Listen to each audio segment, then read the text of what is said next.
Hello, hello. Happy Thursday. Hey, Rhiannon. Welcome to episode 333 of Digital Iliad. That's pretty interesting.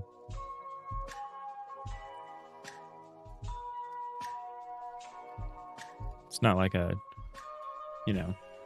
significant milestone in any real way, except it's neat.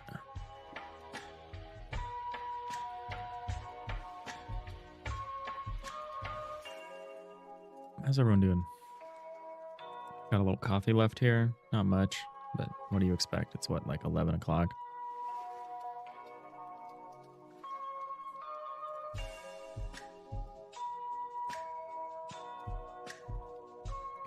Yeah. Well, welcome in. Anyone new? We are working on an FTL-like and now an FTL-lite in Godot. I feel bad about the video title being making an FTL-like in Godot. I feel like I should silently change it to FTL-lite, but the FTL-lite is part of the FTL-like, you know? It's like we're taking a segment of it and spinning it off. So I feel like we're still approaching our overall goal. Huzzah, Nanigans. How's it going?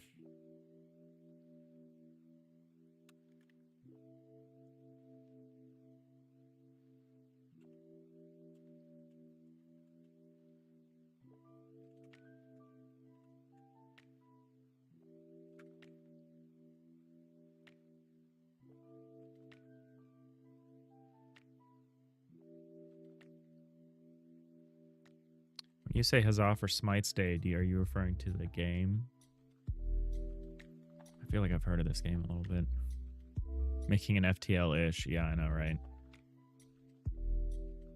No, we're making an FTL-lite in an FTL-like. It's fine. Don't worry about it. It seems fine.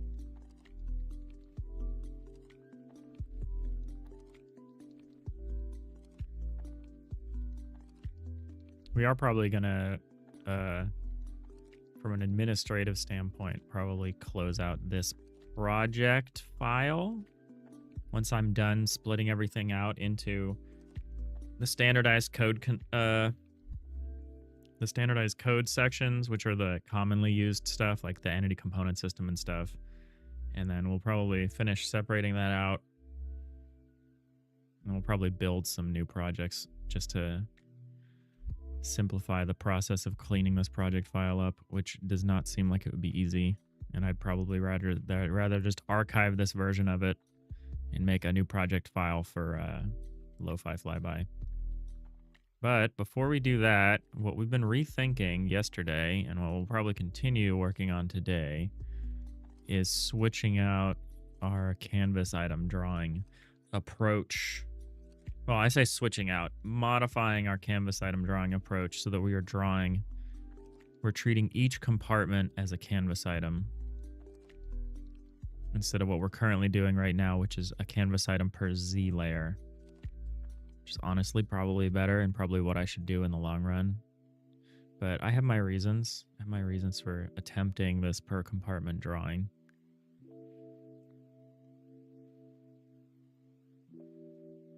For Lo-Fi Flyby, it almost won't matter, though. You know? But still. Our goal with Lo-Fi Flyby is for it to be very performance light.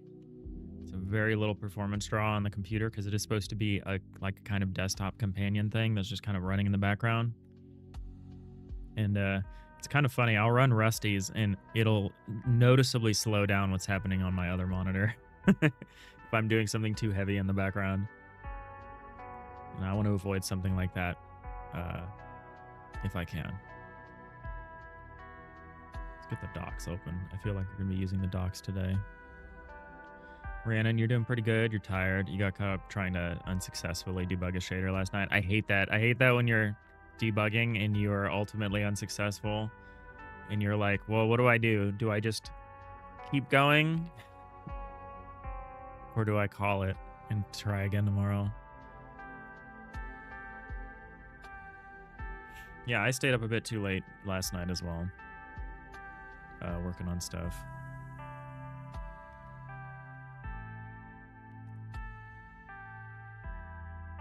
interested in canvas item shaders. We're interested in just canvas items themselves. They're like the lowest. They're like the common ancestor of Node 2Ds and control nodes. So it's so interesting that controls and Node 2Ds are so different and annoying when you try to get them to relate to each other.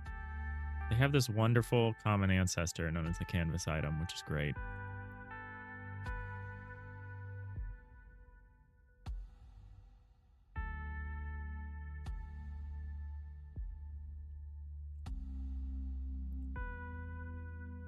But yeah, we're trying to swap our rendering process. Oh, is a corny playing off It's Thor's Day? Is that an alternative name for Thor? Smite?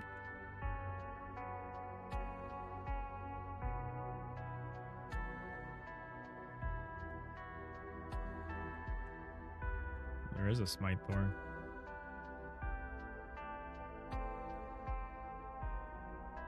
I'm so not versed in the complex pantheon of comic books. But yeah, currently we're just rendering like this.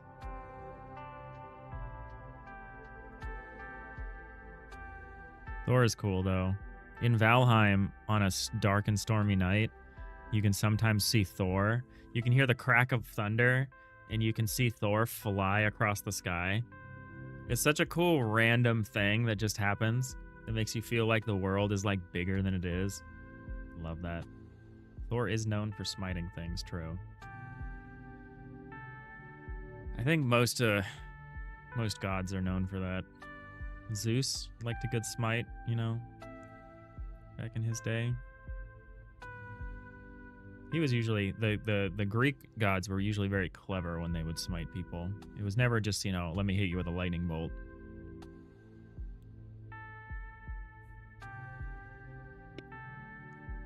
It was like, let me turn you into a spider.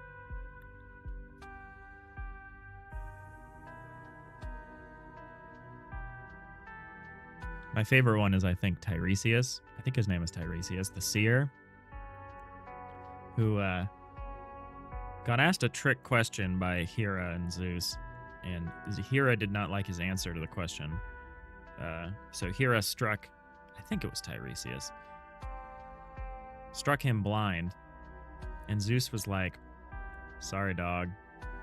I have the power to restore your sight, but I'm not going to do that because that would make things tough with my, you know, my lady Hera. So instead, he gave Tiresias the gift of foresight. And I love that. I love that about that. It's an indicative story about the Greek gods, which is that for storytelling purposes, they don't actually directly undo what another one does. Like if a Greek god does something, another Greek god has the power to undo it, but they don't. They do something slightly different. They twist it. And from a storytelling standpoint, that's really interesting. Apropos of nothing. Rhiannon, are there going to be any Greek deities floating around in space? Yes, very much so. Arneo, Prometheus had his liver pecked for all eternity. Yeah. Oh yeah, that's a good one. That's a good one. But yeah, this is currently the layering that we're using for rendering, but we need to swap from this. I mean, this is clever, and this will probably be our fallback if we can't figure out something better. But I would rather render the whole compartment by itself so that if a compartment doesn't change, we don't need to touch it. If a compartment doesn't need to render, we don't touch it. Just to limit the amount of queue redraws we're sending, because that's where kind of the cost of updating the draw is. Hey, Sapphire. You get an 11-hour day at work. Ooh, Lord. Yeah, take some rest. But yeah, in terms of the pantheon of our Digital Iliad universe, there are the equivalent of gods.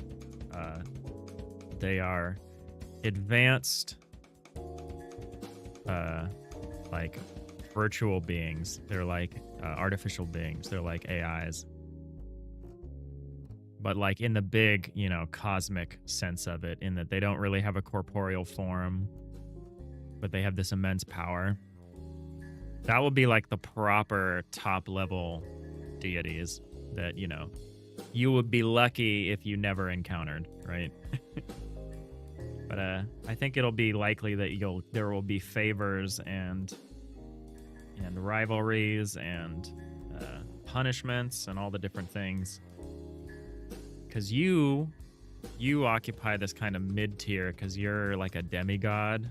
That's my idea, is that the player character is a kind of a demigod, like Bellerophon or Achilles or whoever, Aeneas.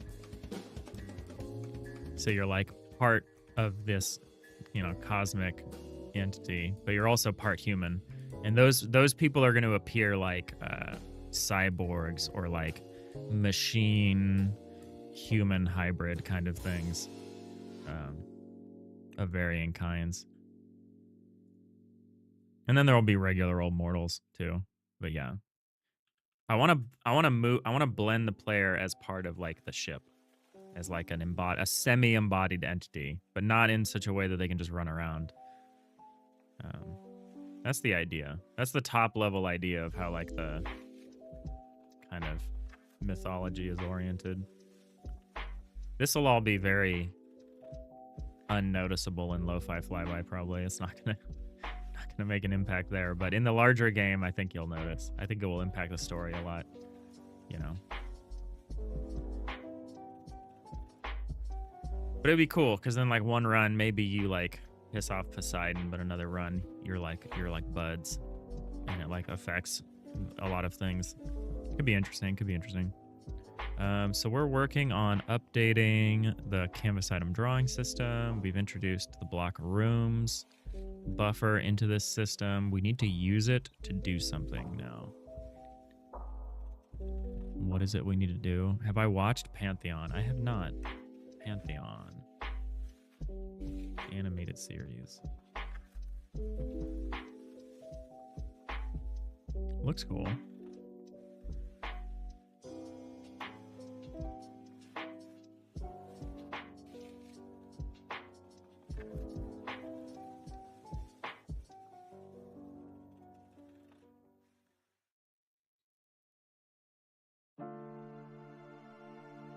Doing like magic realism, like gods exist, but they technically have a grounded explanation, but they still operate on such a mystical level they are still magical. Yeah, Arnie, yeah, that's a good summary of it. We're doing the whole technology that's sufficiently advanced enough as to appear as magic. So like these beings would have been created a long time ago. To anyone who's a contemporary of the universe, the gods may as well have always existed, right? But they will be grounded real entities that do exist and have a, you know, semi-technological explanation for why they're able to, you know, appear across great spaces and times. And why you can't kill them. Rhiannon with the 85 stream streak, crazy. Nanigans, all this talk of Greek gods and stories makes you want to put on the epic musical. You haven't heard them in a while? I don't know about that either. I'm not a big musical guy.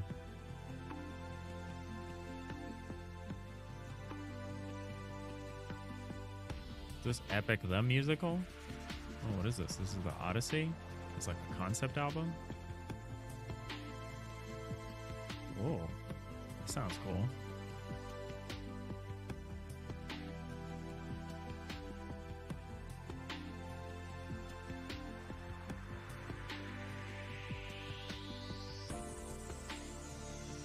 Sapphire, you love that? The Epic the Musical? Oh yeah, I've never heard of it. It's cool. Pantheon is about human intelligence being uploaded into computers and artificial intelligence. You really enjoyed it. Yeah, I always think about the entity from the artificial entity from Ghost in the Shell. That I won't talk about too much because spoilers. That movie is from like the 90s.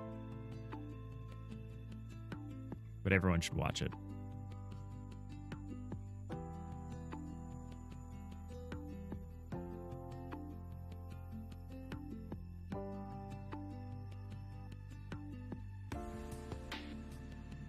Oh, they're working on Alium. They're working on an Iliad one. Ooh, okay.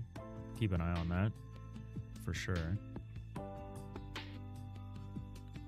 It was a big thing a while back. You have to say there's a few good bangers on there. Yeah, I should check it out.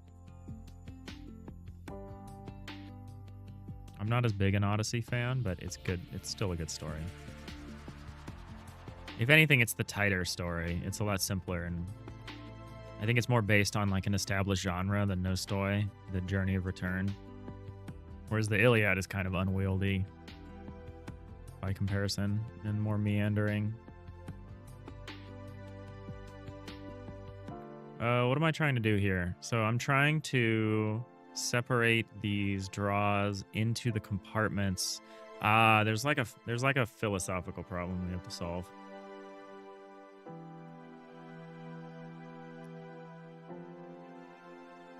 Which I don't think I had actually solved yesterday. I think I just acknowledged that it existed and then ignored it.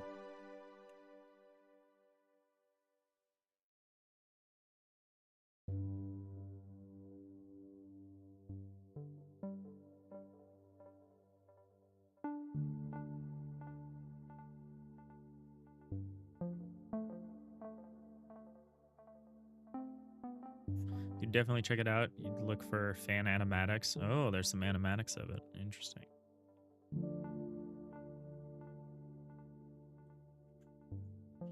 For me, music is one of those avenues that I actually don't prefer as my storytelling medium. Like I'm not like a big lyrical kind of person. I don't know why.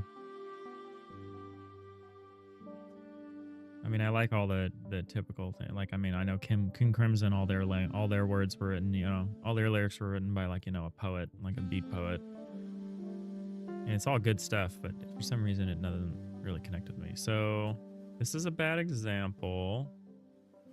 But so we're doing all this stuff. Who is going to be responsible? I guess I'll finish setting this update. Setting up this little test. Who is going to be responsible for like rendering the walls that technically don't belong to a compartment? The walls themselves don't belong to compartments. So what's probably going to happen is there's probably going to be a little bit of overdraw to handle this.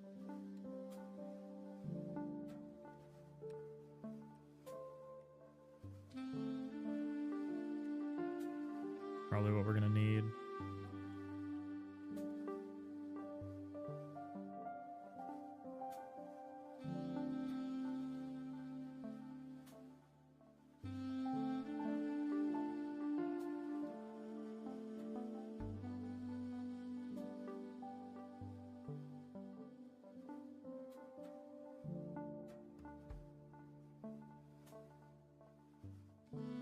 What I'm noticing is I really don't like low ceilings in this game. I feel like we're going to end up doing higher ceilings than we strictly need in a lot of cases for like aesthetic reasons. Because I really don't like these like low ceilings. Do not like how they look. So if I make all my compartments, you know, there's clearly one layer that's just going to render this exterior, right? But like, hey, Rhiannon, subscribed for 13 months. Working your way through your second year. That's incredible. Thank you so much.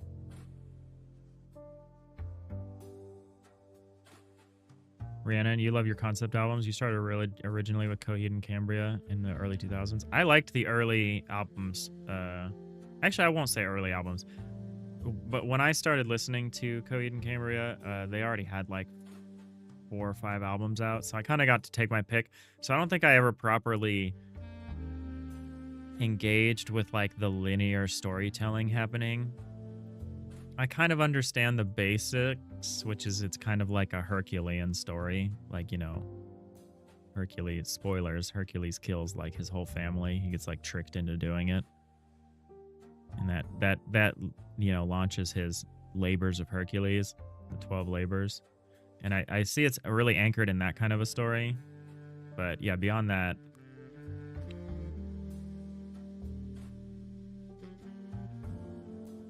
But yeah, there's some good stuff in that.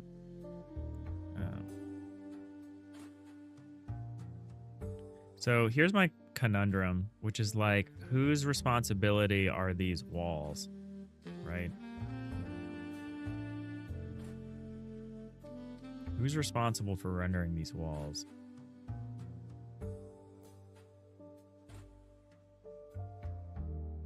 I don't know if I can solve this problem. I think I might. I'm thinking about it, but I can't think of a good solution to this that's particularly satisfying. Which is, how do you render each of these separately? How do you handle the drawing order?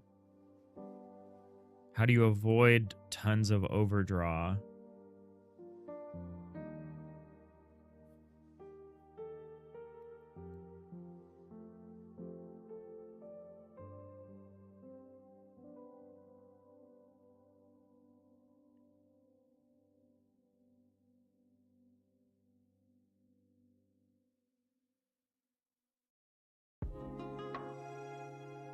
I hope everyone else is doing. I hope everyone is doing pretty good so far this week. I've been playing a lot of that Rusty's Retirement game. I've had it going on in the background while I've been working on stuff. It's pretty good. It's giving me a lot of good ideas. I kind of want to look through its design at one point, but I don't want to do it while I'm running the game. I want to like zoom in and screenshot it. The thing I least like about that game is how limited you are in terms of controlling the presentation of it. It's like it's just at the bottom of your screen or on the far right side of your screen. And from a mechanics standpoint, the far right side of the screen seems strictly better. But from an aesthetic standpoint, the bottom of the screen is better. But there's a lot of really interesting design stuff in there. And I'm still shocked by how many people have gotten through the achievements in that game, which is a strong indication that the people that download it, the people that buy it, play that game. And they don't stop. They just let it run in the background. Like, which means there's some kind of the lower barrier to entry for an idle game seems like it's really good, really useful for player retention. Which is an interesting idea. I think you just have to keep just enough progression so that people are always thinking ahead slightly. But it needs to be enough of a background game that, you know, it doesn't require your full attention. There's a really interesting balance to be had there. All right, I'm just doing this because I'm trying to think about this compartmentalization problem, and I don't know. I can't. I'm tempted to give up on this for now because I'm realizing it'll be hard. So does a wall always need to be rendered twice? Like always?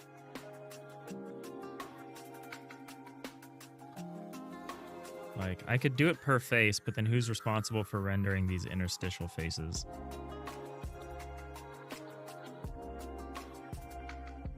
I still kind of want to leave this as a thing to think about, but yeah, I don't see how to do it, honestly. I do not see a way. Take it easy, Sapphire.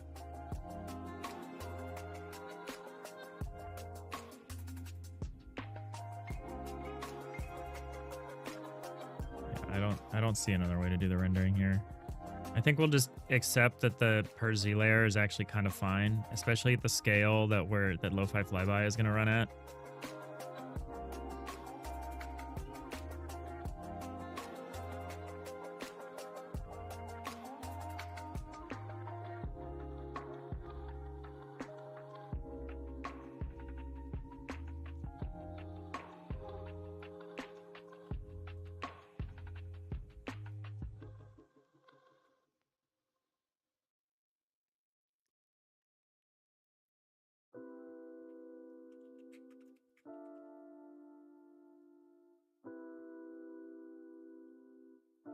You know what I think I do want to try to fix is some of these auto tiler problems. We might work on that today instead.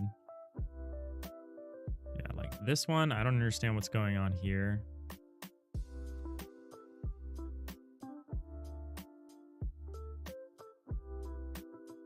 There's something going on there that seems related.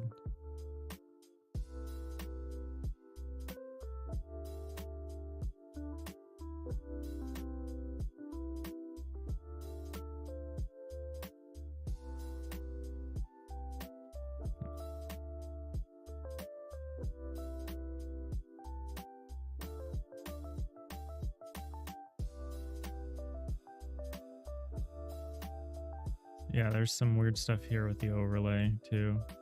It's not just the solid stuff. The overlay is doing this weird thing.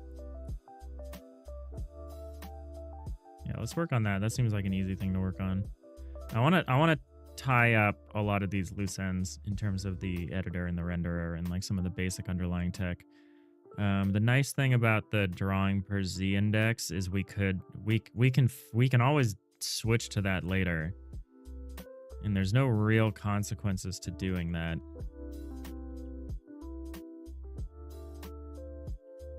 Got to accept some trade-offs to deliver on deadline. You're right. That's how we should be thinking about it, Rhiannon. It's like, yeah, we could struggle to come up with a conception of doing some kind of compartment-based rendering. We could really struggle on it for a long time and maybe come up with a solution. And I think we will need to for the main game. Like, I don't think this, like, look how inefficient this is, where we're like, let's render one room. Let's render one room that's 4x4x4. It's like, okay, well, you need a layer per Manhattan Z distance, right? Per Manhattan distance along from the origin, which is this back corner. This is the origin. And then we group things together by the Z index, which we calculate by adding together the individual components of the position. So if we add all the individual components for layer 1, we get these, because this is like x plus 1, y plus 1, z plus 1. Then we get all the 2s. Then we get all 3s, 4s, 5s, 6. I mean, there's a good benefit to this, which is this will handle overlapping large characters more easily, I think, than the other approach. But yeah, we need 10 layers to render this 4x4x4 room. I mean, it's still better than doing it per face, because per face we would need, 4x4x4 times 3. Plus the overlays.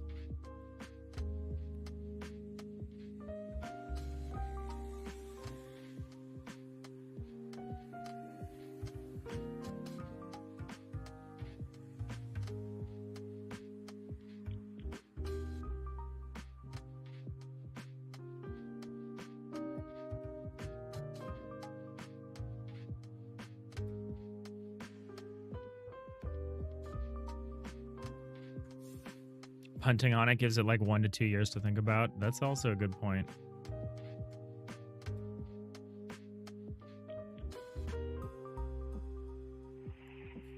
Was there a bug yesterday where punching through a wall with the delete block cursor was messing something up also? Kind of. It was actually construction. It was a weird thing. That's a good point. Let's see if we can recreate that. You can push forward all the other systems. Yeah, that's the kind of modularity that we're aiming for. Actually, I'm going to remove this buffer if we're not going to use it.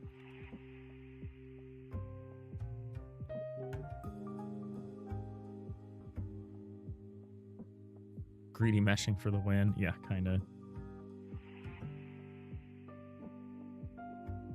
So if we do this thing...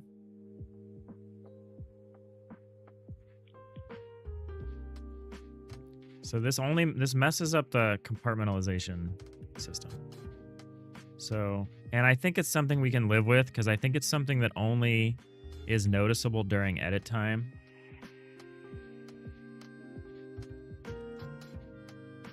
Oh, you know what we should do? We should make our weird gradient texture for testing, so we can actually test the corner behavior. So if I make like a room, yeah, let's work on maybe the auto tiler today. And so if I do this, we give it a second to, compartmentalize. Now we're in here. But now if I do something weird, like I lay down a floor,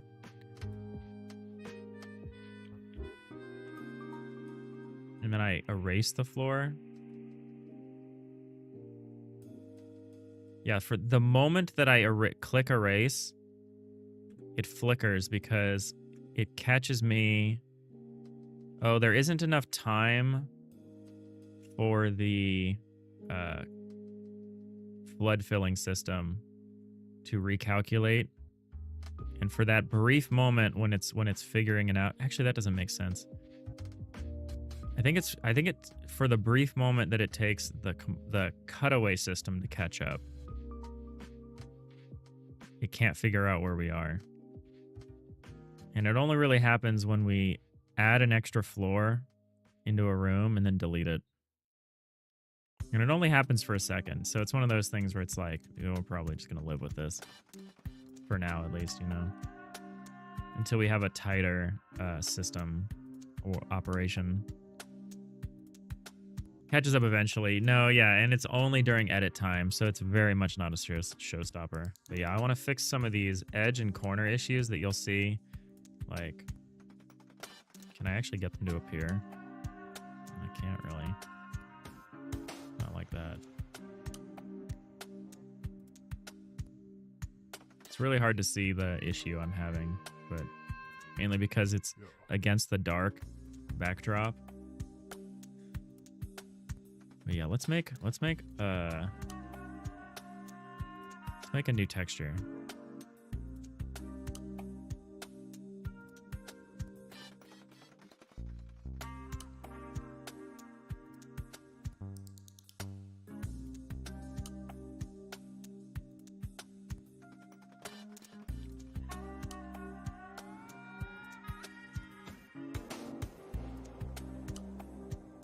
We'll open. We'll take out the block template.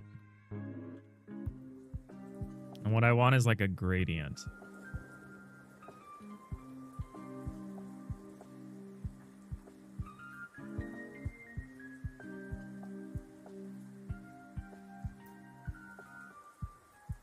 So like for this, I want like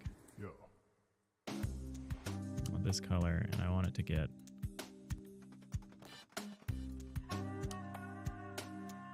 I'm gonna do something like this maybe. Is this really the next step? Man, I really don't like my color palette. I'm thinking about switching to some pre-made color palettes. I really don't like mine. I've been experimenting. I think we've been using Zenit 241 for Lo-Fi Flyby for like my drawings of like Ripley and Jonesy the cat. But yeah, we're gonna do these like gradient tests like this, I think. Just to make sure that the behavior at the edges and corners is all correct. Yeah, wow, the step is enormous from here to here for some reason. Maybe it's not, it just feels enormous. But yeah, this should be okay. Something like this.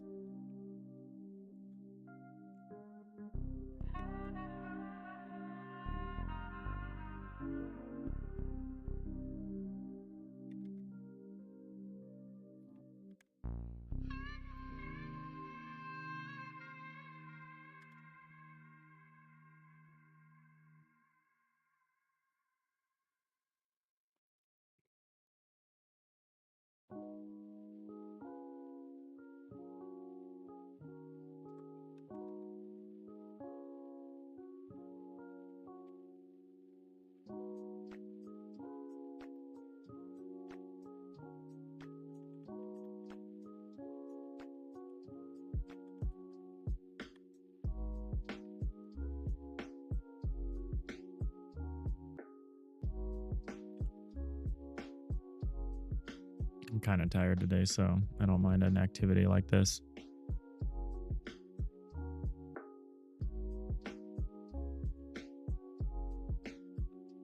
IT stayed up too late trying to do some stuff, trying to make something work.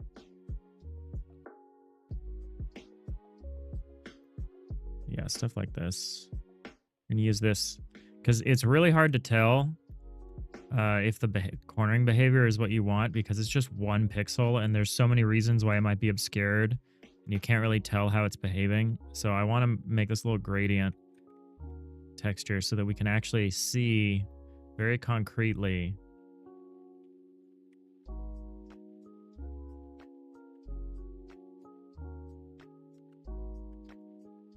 if what we're trying works or not, you know? Oh, that's not right.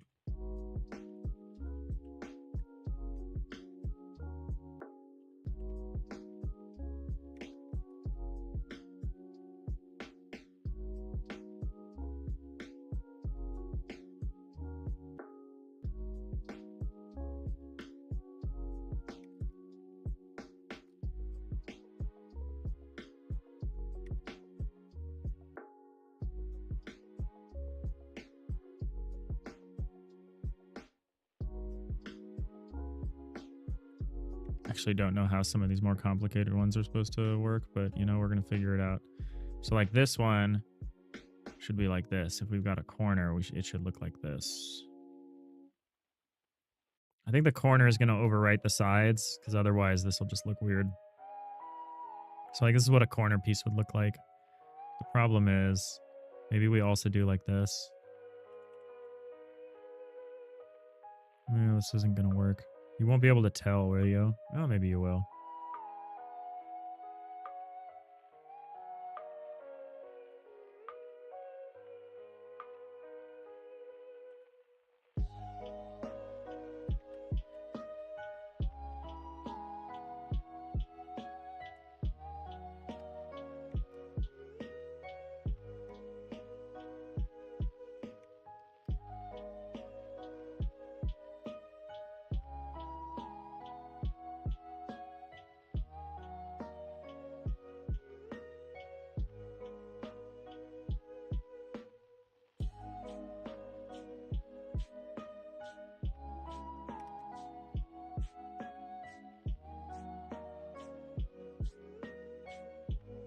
Gotta decide how these corners meet.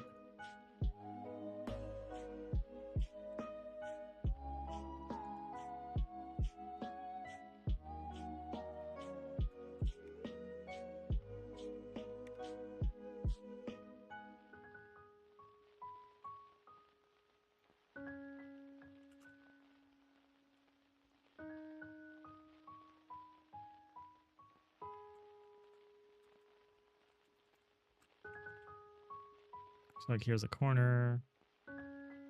Here's a corner. Here's a corner. I want it to look like this, or do I want to like blend it a little more? Like this. That doesn't quite work.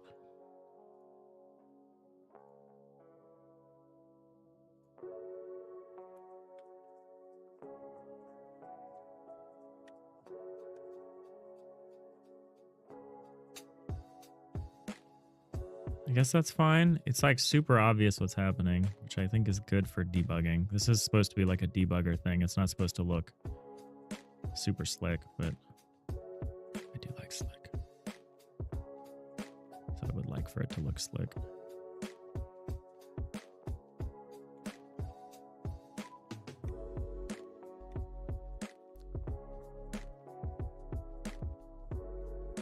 Yeah, that's probably fine.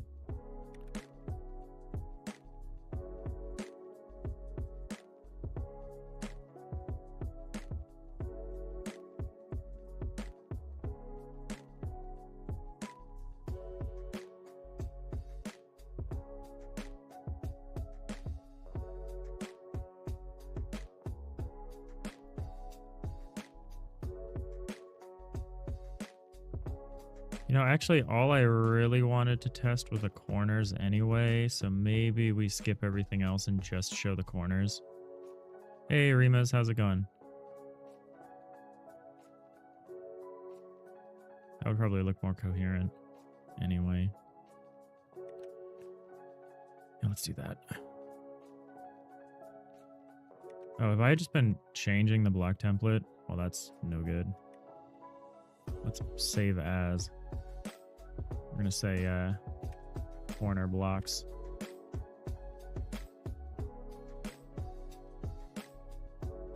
Actually, we might say corner gradient. It's going to be for testing. We'll just focus on the corners.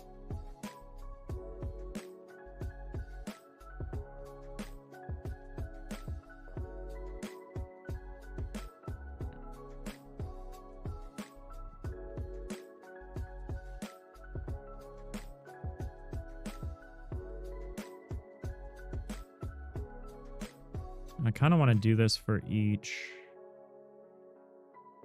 And we'll figure it out.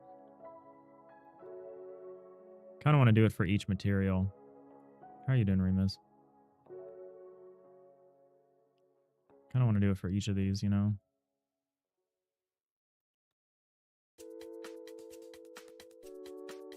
Rather than just do it for this one.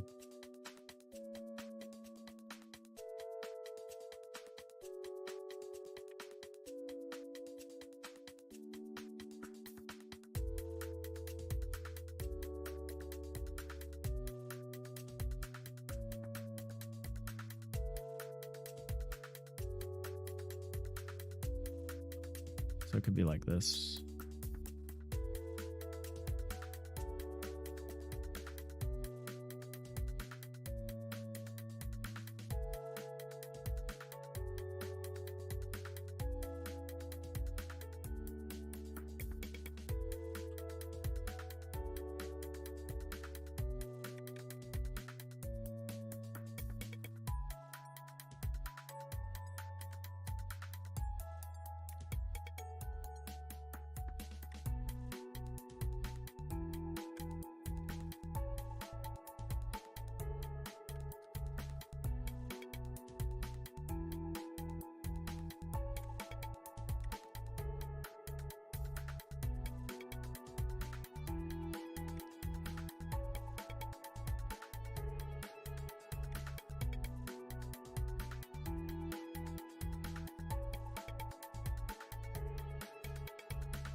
Under the weather today. I'm sorry to hear that.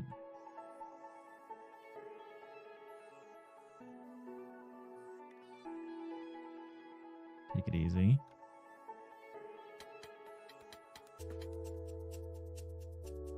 I've been feeling a lot of allergies. Spring has truly sprung.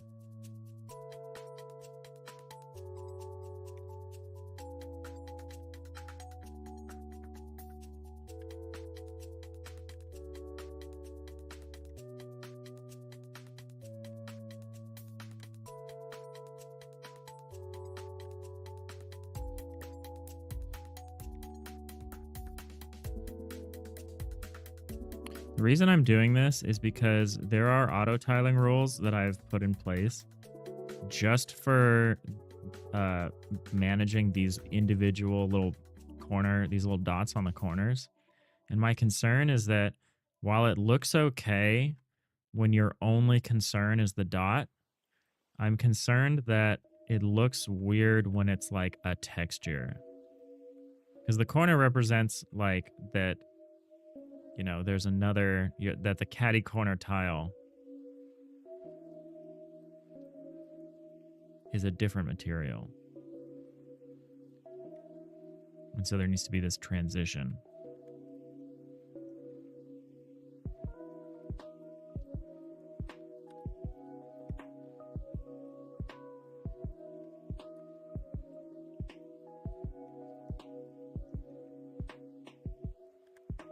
So I want to see this play out with like a bit more texture.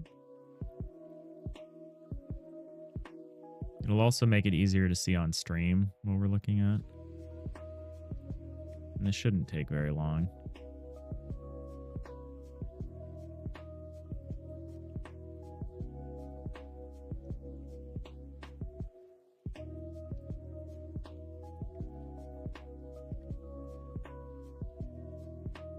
Rhiannon, you just got done rereading Ender's Game. You're reading Speaker for the Dead for the first time.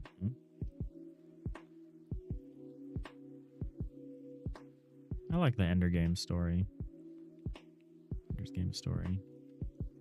I heard the movie wasn't very good, which is a shame because I really like Ben Kingsley and Harrison Ford.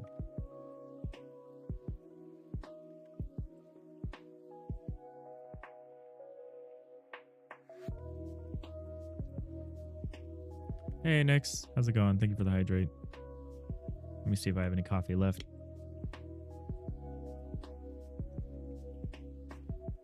What kind of puzzle are we making? We're modifying this texture to exaggerate these corner pieces because I think I'm optimizing the auto tiler for the corner placement incorrectly. So I'll hide one of these corner pieces just because I think it looks weird as a jagged edge. But the problem is I need to see what it looks like when it's part of like a texture that's happening. And I feel like this test itself will also not be perfect because we're not texturing any of the rest of the block. We're only texturing the corner. But I think that'll make it easier for me to see. So I think it's worth it. I think it's worth doing. Quick test.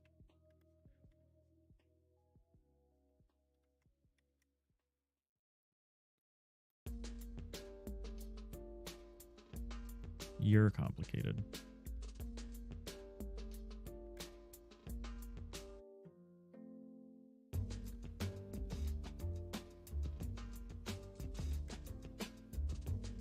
Well, that's the problem when you use placeholders.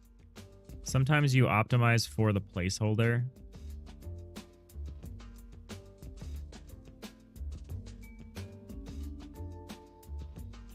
And then you realize that the placeholder is actually not a good example of what the real world version is going to be.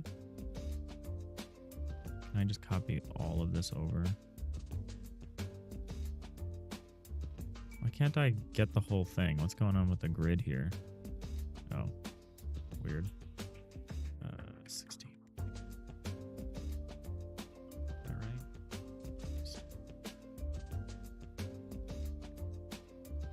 There we go.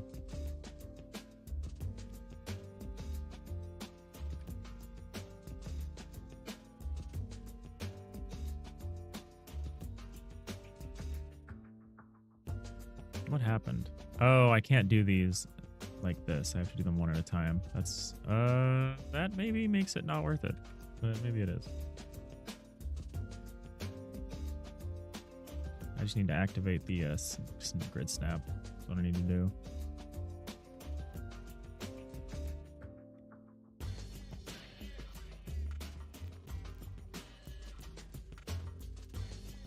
Oh man, this is rough.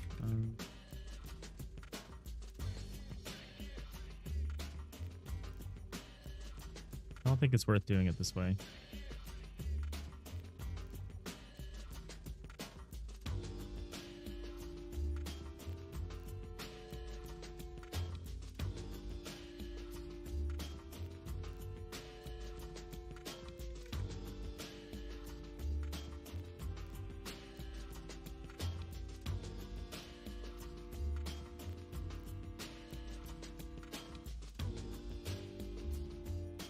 Hey, Commander Apollo, how's it going? Whoop. What happened there?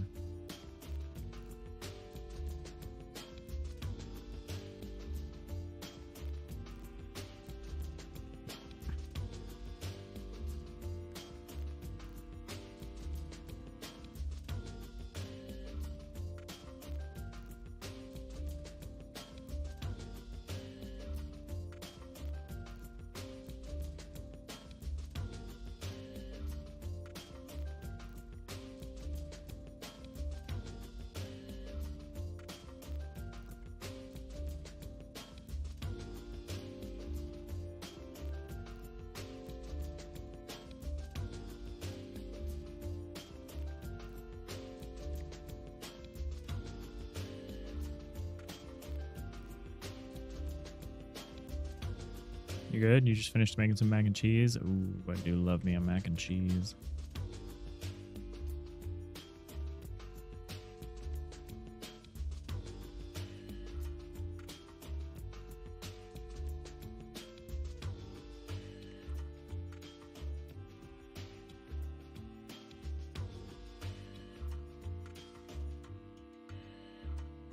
I think you can tell when my brain is not working super great, or I'm tired or unfocused or something, because I'm like, let's do a little thing that involves mostly me just doing little art stuff.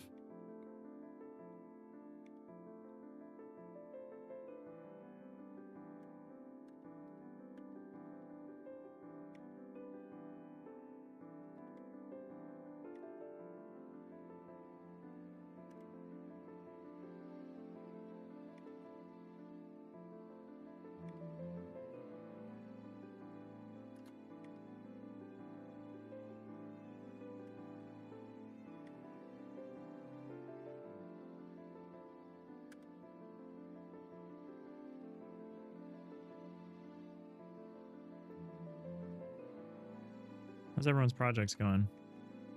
I've been enjoying for those who have been making discussion topics in the Discord. I've enjoyed following along, even if I don't post in them a lot. I do read them.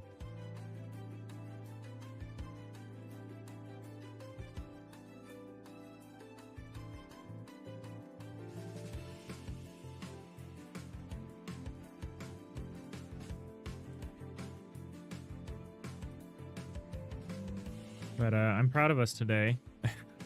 Abandoning a difficult problem because we're like, the current solution is good enough and we're delivering on deadline, right? We're not delivering on scope anymore. We're done delivering on scope.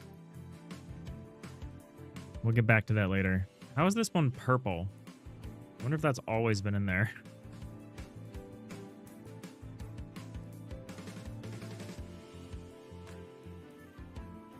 That's funny.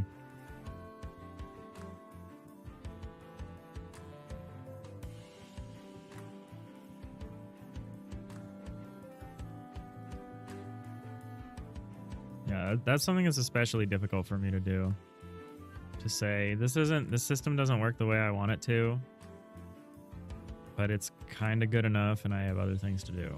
That's really hard for me. All right, so we've got our little stupid little corner pieces. I really hope I haven't hit save at any point. I'm gonna say inner corners.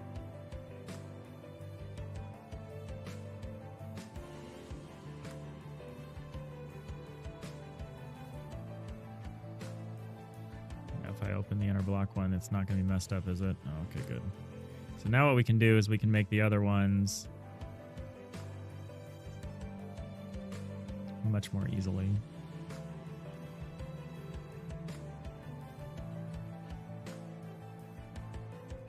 We might need to pick new colors, but otherwise it's going to be easier than what we did just now.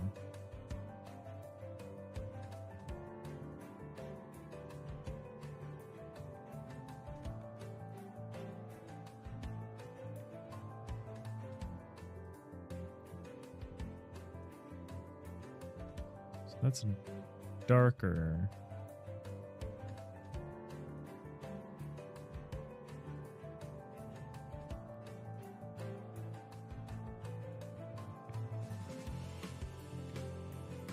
Okay, that's okay. This is just for testing, so I guess we don't really have to care too much. It's okay if they look weird like this. We're just trying to test the corner appearances.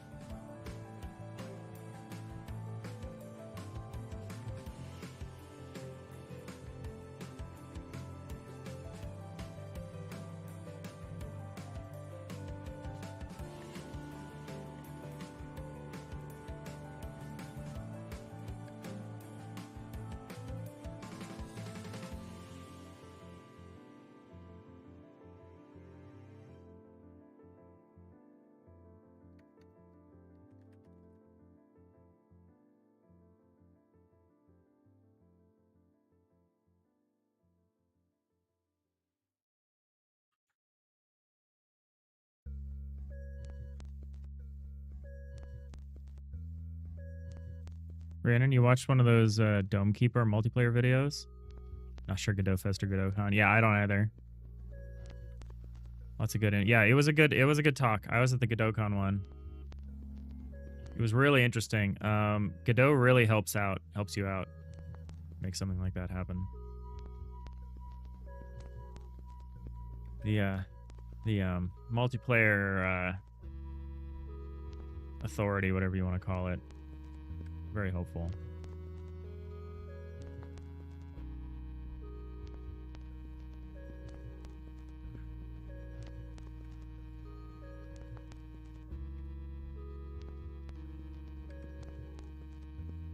All right. I'm resisting every... Whoop.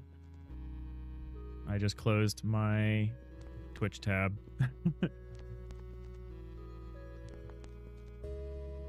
me get back in the chat here.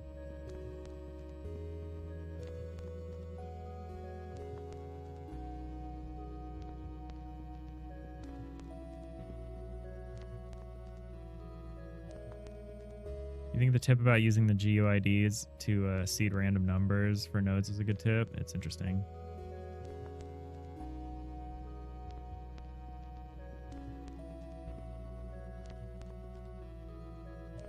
Yeah, I don't recall the details. Yeah, I'm resisting every part of my being to just constantly hit Control Save. Okay, so we've got this, we've got this, we've got this, all these corner ones. Now what we need to do is export them.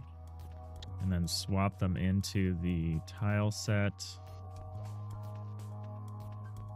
All right, take it out. Take it easy, Nanigans. Got a meeting. All right. Yeah, we'll see you tomorrow. So now we'll go into the tile set, which is somewhere.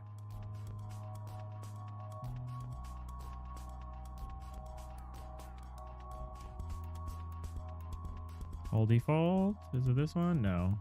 God, there's like 8 different versions of all of these tools. Is it this one? Yeah, it's here. Okay. So where's my tile set?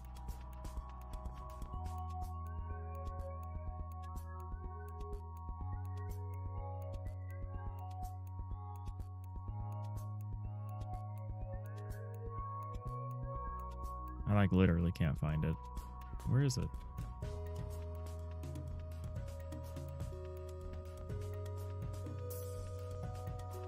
What are we using to render? Oh, we don't have a tile set. We have a texture registry. That's right. I was so confused.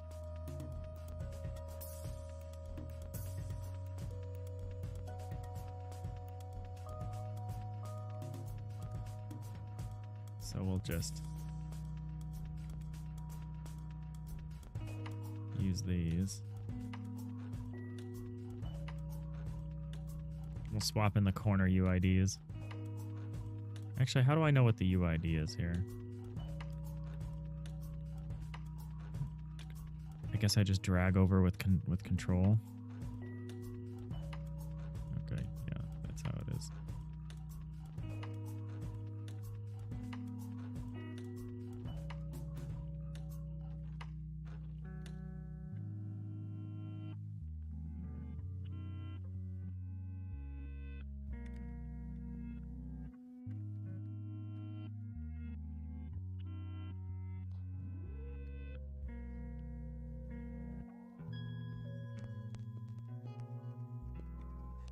You know what I probably did is I probably left the backgrounds up for some of these. Oh no, I didn't. Look at me.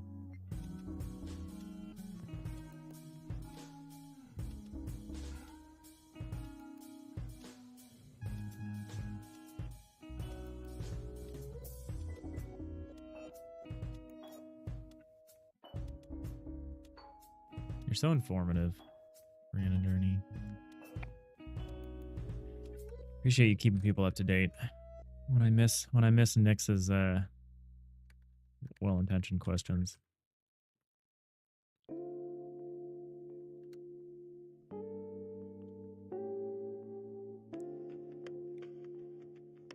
What is hull type outer block image? What the heck is this file? Oh, whatever.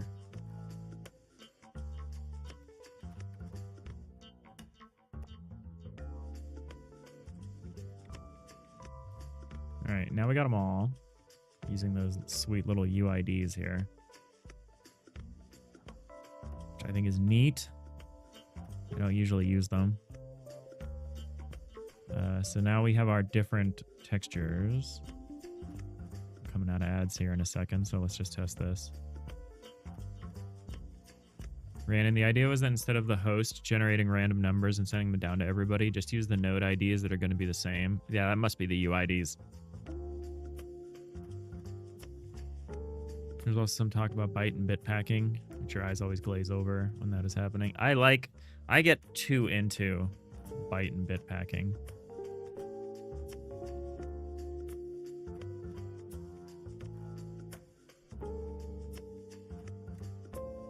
So now we're going to be able to see all the super weird corner problems we have. Okay, so you can see in the corners here, I like this. You can actually see the little arrows that show that we're rendering a corner there.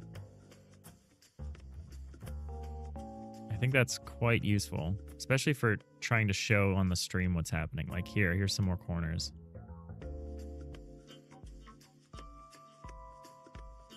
That's actually not bad for like a selection overlay. Instead of the thing I currently do, which is like this. The arrow solution is not bad. I kind of like that.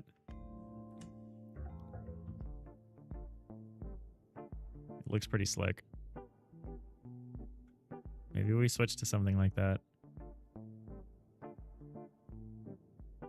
Because it's actually kind of annoying to do it with the semi-transparent.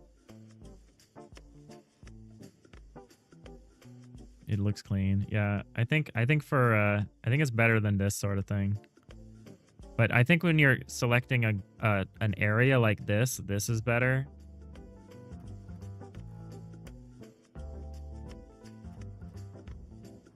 If I did this, yeah, I don't know. Maybe it's fine. Maybe that would actually be better. I mean, there's weird exceptions.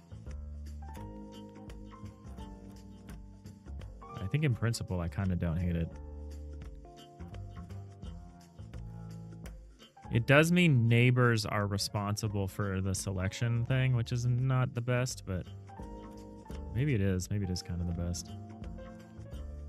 I might think about switching to something like that properly. Anyway, let's finish our little demo here. That's not the thing we're looking at right now.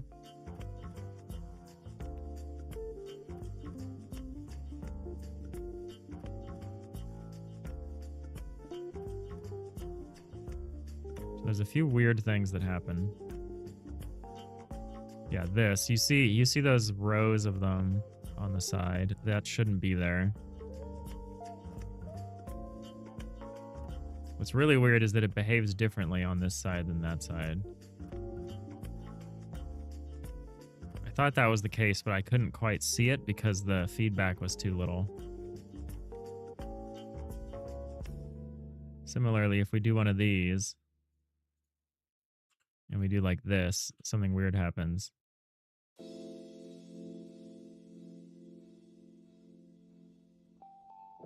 It messes up the outline.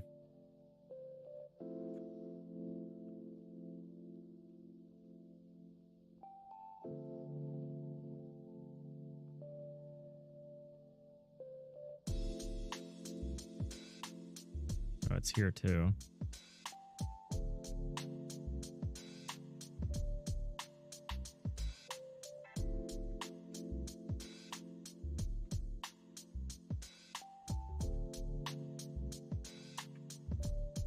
Oh, I can't do this anymore. That's a problem. Well, maybe it's not a problem. Why does it only happen here? Oh, that might be indicative of something. Well, the auto-tiling sins are coming to light, I know. It was too hard to see this stuff before. I really do like this arrow thing.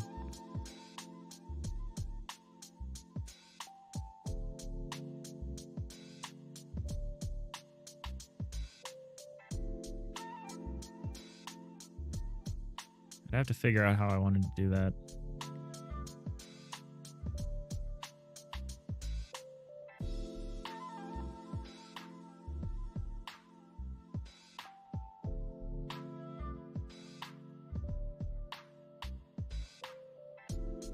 The thing it does, which I don't like, or to use this. Yeah, I don't know. Maybe we'll try it. Maybe we'll try it. These are the sort of things that I want to finish and be done with. Like, I want to be confident that the auto tiler kind of just works. I'm not having to fiddle around with it a lot. So why does this happen? It's not a cutaway thing exactly.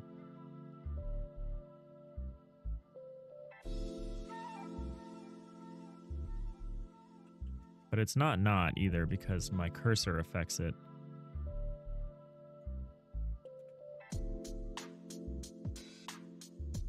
The first thing I want to do is try to stop that from happening based on the cursor's movement, and I think that's happening in the cutaway system.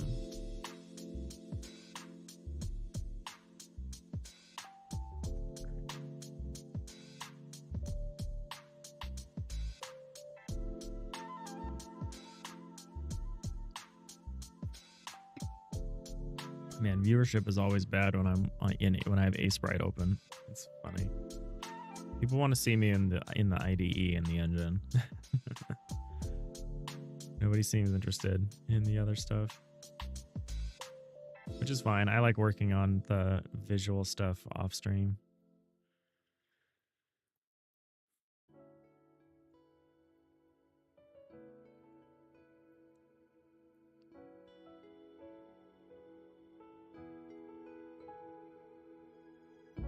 Chili has discovered the third dimension, Nix. That's funny.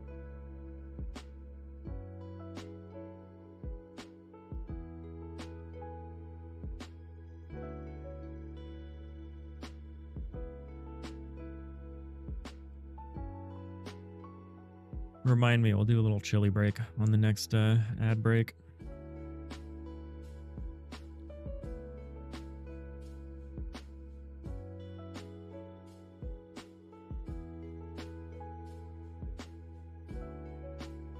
All right, so what I think is happening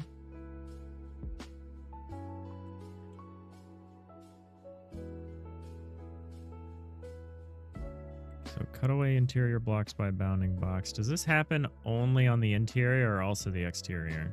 That's something I should have checked. So if I do this and then I like create a column. Oops. And then I create a column. Does this effect still occur? No, it doesn't.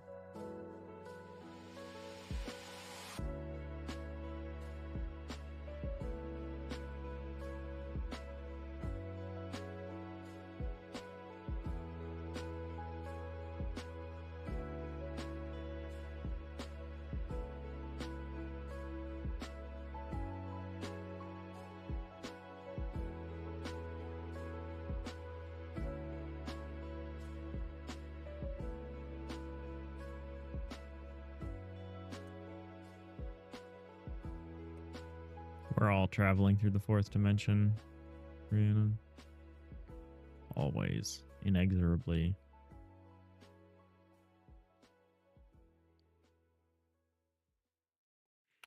Although, you know what broke my brain? That four-dimensional version of Minecraft. That one's crazy. That one's crazy. And by that, I mean the four spatial dimension Minecraft.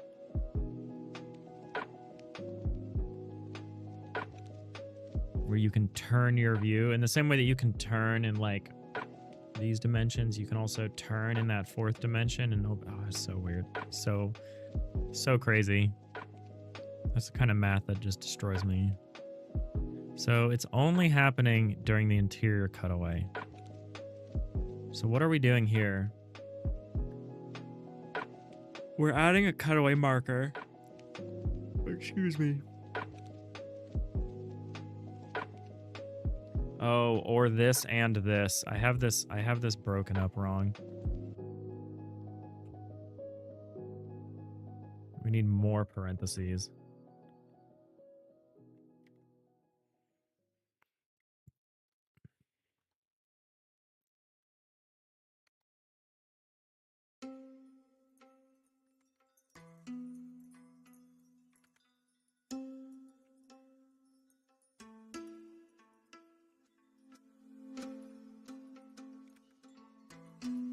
That should be right.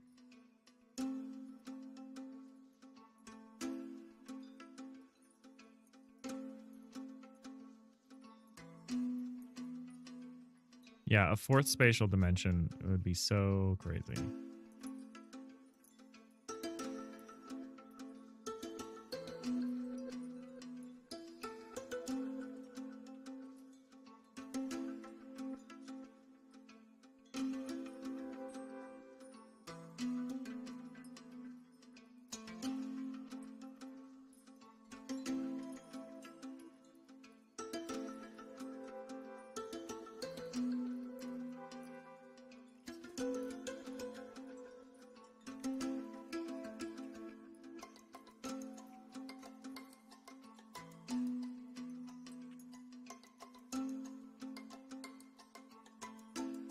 Okay, so we've got our interior space.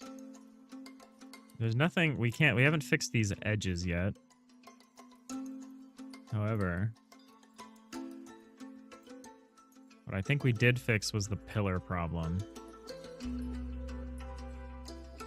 So if I go, somehow it's worse.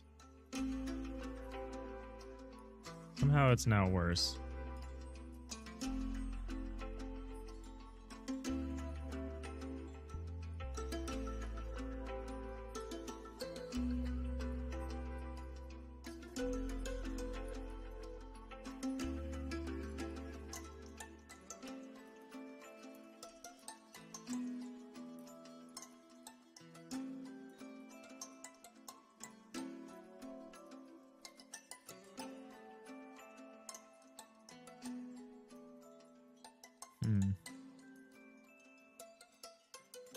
What are the little white corners? It's a debug adjustment. It's like a new texture I made so that I can see the corners more easily. And also so you can see them more easily, because I feel like when I debug this stuff, it's just me looking at like an identical picture and people are like, what is he debugging?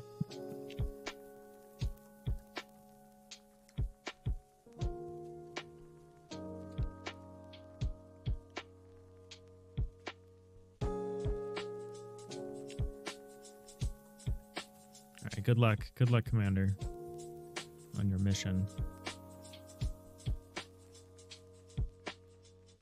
How's it going, Arnio? I'm not a big podcast person. That's surprising. I have one podcast I listen to every week. It's the Coffee with Butterscotch. The As Was game dev comedy podcast of Butterscotch Shenanigans. They still do it. Now they just call it something slightly different. But I listen to that every week when I'm cleaning my kitchen. I'm also a longtime listener of like, yeah, dude, but I don't listen to them very regularly. That's my like, I need an emergency additional podcast.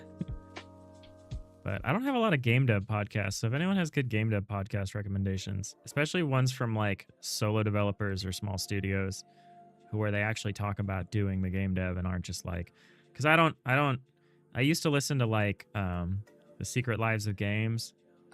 The Spelunky Show, like it used to be called, and most of those are like by journalists, which is fine. Nothing against, you know, game journalists.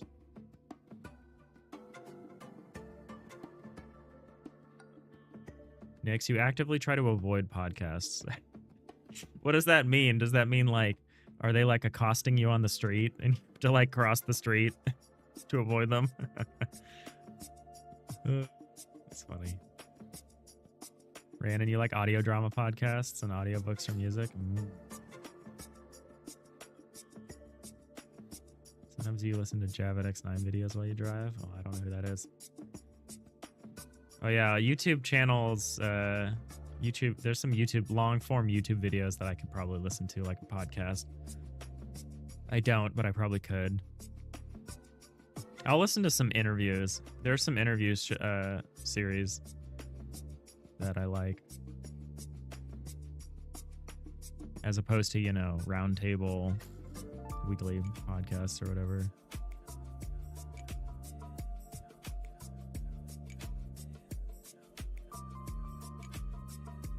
I like hearing voices talking in the background, but I realize it like destroys my focus. So if I'm actually trying to focus, I usually just put music on. So how did I make this worse?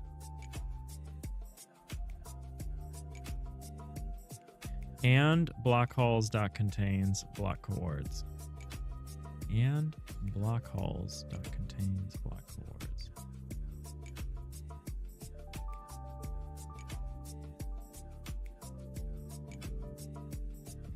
Here, actually just say if not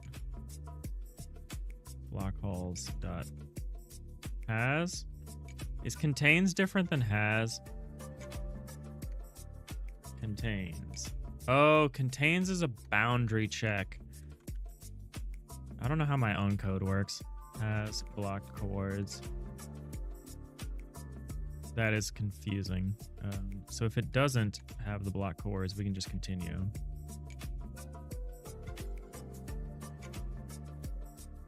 We can get rid of this branch. That should simplify it a little bit. So we can actually simplify all of this. We can just say this. If this and this and this or this.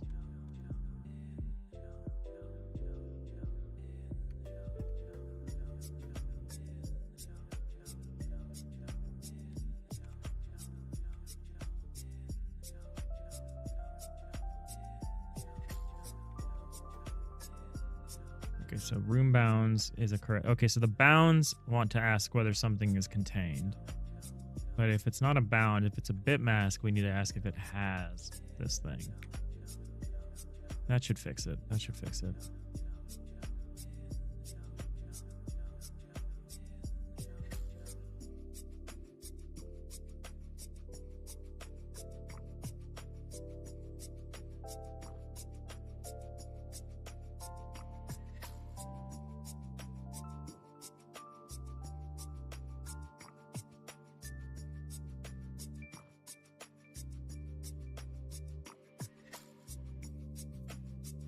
Not knowing Javid X9. Yeah, it's not. I mean, let me look him up here.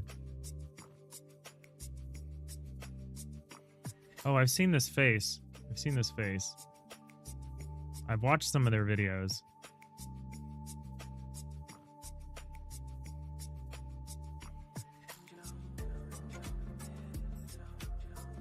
I don't know which videos I've seen, but oh, they have a Conway's Game of Life sim with sparse encoding. I'm actually kind of interested in that. This feels, their videos are more technological than I've seen their 3D graphics engine video. I don't know why I don't do 3D graphics stuff, but yeah, I have seen this person.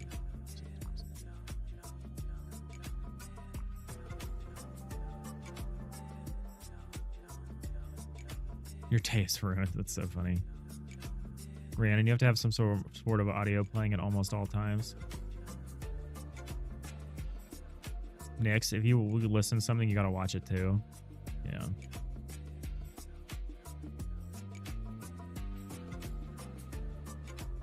Arneo, the only game dev podcast you know is Beyond the Pixels. You haven't listened to it in a long time.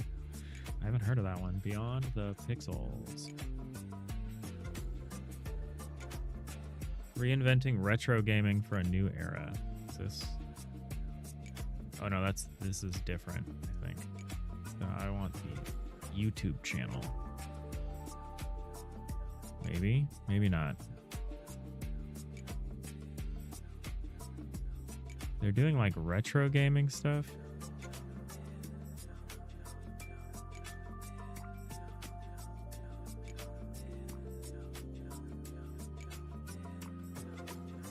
Check them out.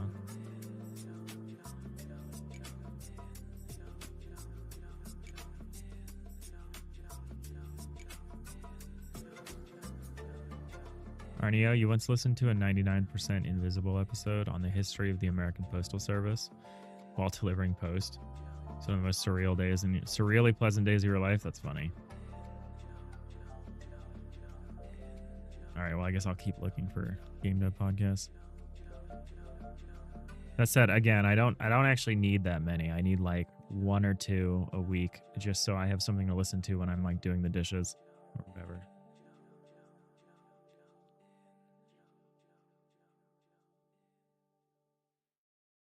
What I need to do is get ready to start watching this new season of Action Button videos that's coming up. Okay, so now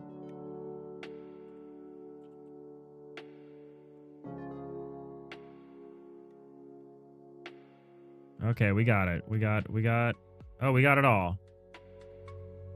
Look at that. There's only 2 corners in the scene and they're exactly where we would expect them to be. Let's do a little more testing, but I think we fixed. Oh. Well, there was something weird right here. That's weird. But yeah, why was that doing that?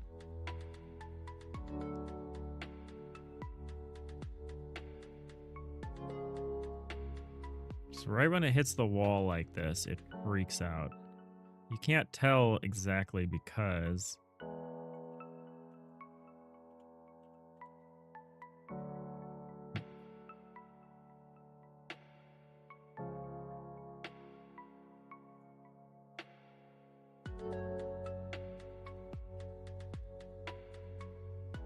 so we need to check if the block downstream from us is cut away or not.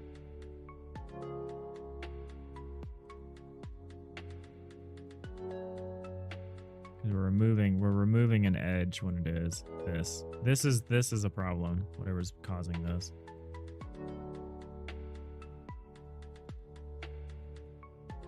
happens right at the edge. Interesting. I mean, it's probably happening everywhere else. We just can't see it.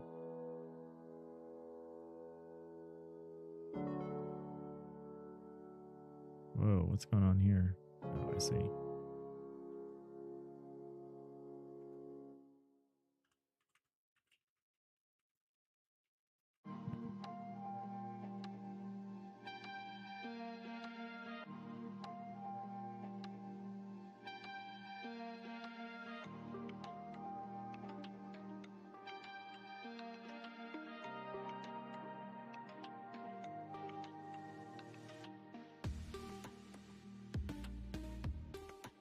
So it's a problem with the positive X edge.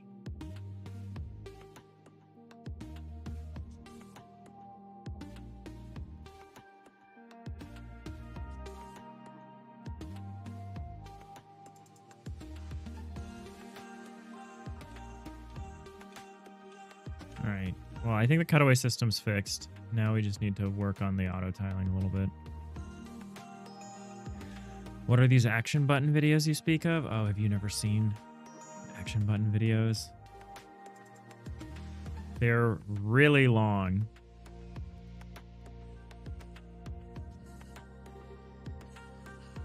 Yeah, they're Tim Rogers videos. Tim Rogers of Truck Heck and Video Ball fame. But yeah, he puts out videos. So like, he has a 6-hour review of Boku no Natsume Yasume, which is really good. He has a 10-hour review of action. It says 1 hour here. That is incorrect. He has a 10-hour review of Cyberpunk 2077. He has a 10-hour review of LA Noire. 6-hour review of Tokimeki Memorial is really good. 3-hour. I really like the shorter ones. The 3-hour Pac-Man review and the Doom review. These are really good. They're video essays. They're not reviews. They're like incredibly researched and produced video essays.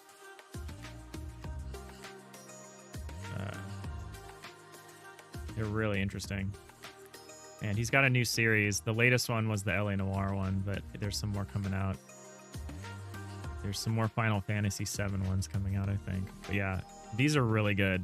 But yeah, I don't think you can just listen to them. They're like the video content is significant. But yeah, I will put one of these on in the background. And he has a very soothing voice. Yeah.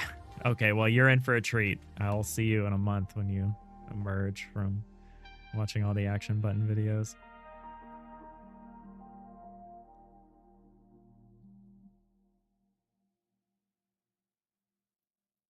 I haven't even played most of the games that he reviews. I just like enjoying these essays. Like, I've never played Boku no Natsu Yasume, but it's a really incredible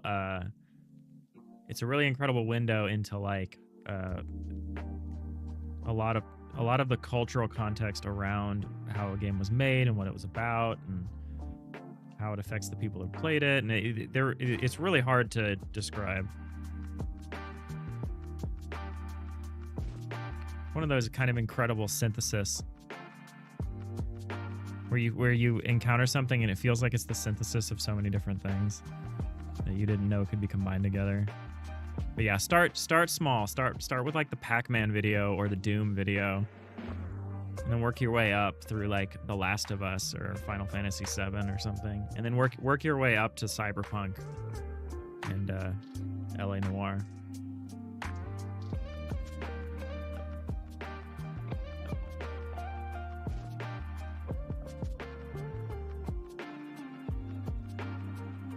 Ad break equals chili time. Yeah, we got an ad break coming up in about 30 minutes.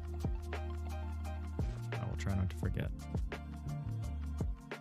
All right, so the has edge, negative, positive X and positive Y. These branches are doing something weird.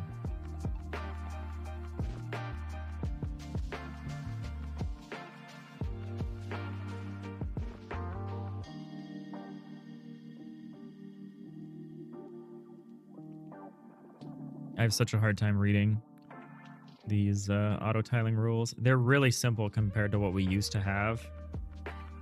They're so much simpler than the old rules, but they're still like, ugh.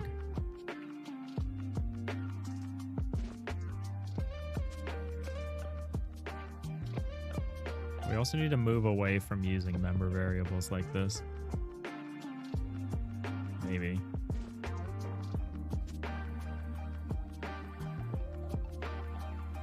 Alright, and not block cuts. Hull type dot has mask is null, yeah.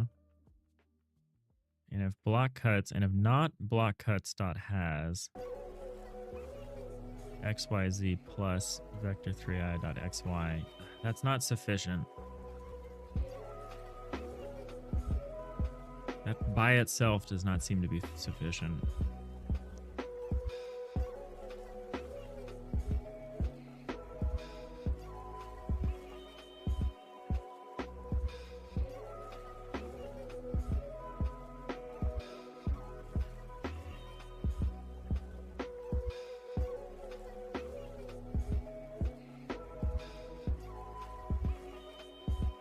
Oh, right. This is the rule for when we do draw the outline. We do outline. Not block cuts has xyz plus xy.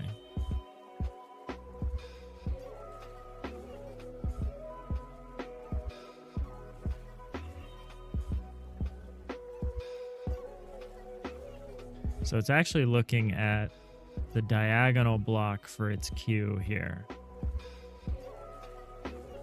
That should work. Why doesn't that capture this behavior? Welcome back, Nanigans. Maximum warp. We got a good meeting. It seemed like it was a short meeting, which is the best you can hope for, right? Hey, No Jewel, how's it going?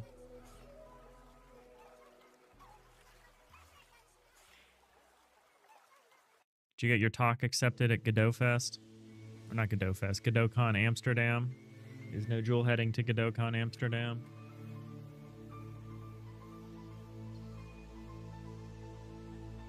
It's in like a month. I'm very jealous of everyone getting to go to that.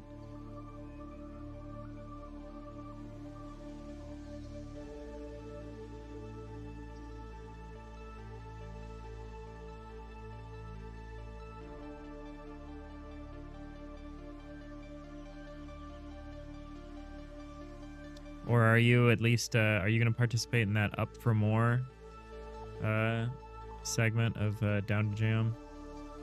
All right, so if we just do this, I'm really liking this accidental like selection arrow thing that we made.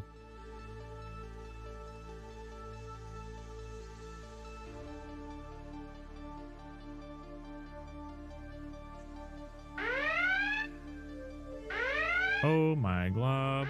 Raid alert. Starlight Lacna. How's it going? Starlight Raid. Welcome in, Raiders. How's it going? Pardon the alarm. Alright. So, how do I test this? I just make a wall that doesn't actually seal the room. Yeah, so this is... You're looking one over and one down. This block is definitely cut away, though.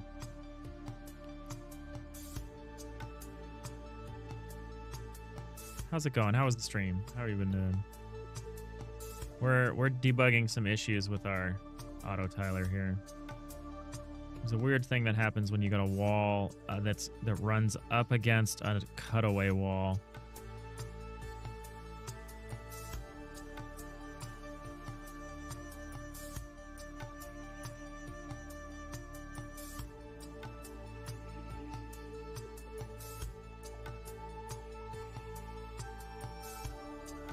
It forms. It's erasing the outline that should be there. I've added a little debug graphic that helps me spot it.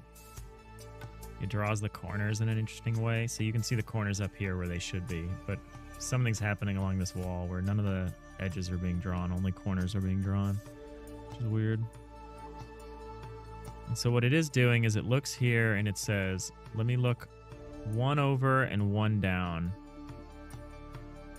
And is that block cut away? Oh, you...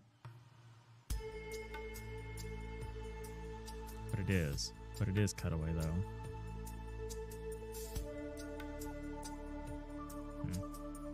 Yeah, welcome in, Raiders. We're working on, it's Digital Iliad. It's episode 333. We're working on an FTL-like kind of game in Godot. Starlight, your stream was good. You got a headache because of Blender. Ooh. You learned a bit about shaders in Godot. Oh, sorry about Blender. I don't mess around with that. If I have to do something in Blender, I need my handheld. And I need it very clearly explained to me what I'm supposed to be doing. We're on episode 333 and it's not a special stream. Yeah, I only realized today that it was episode 333 and there doesn't seem to be anything warranted. And it's actually been a really quiet day on stream, so I appreciate y'all hopping in here. Arneo, after trying to learn shaders now twice, you still say shaders are not for the same. Shaders are really interesting. They're really neat. There's a lot you can do with them. But yeah, it's strange. It's a weird way of thinking sometimes.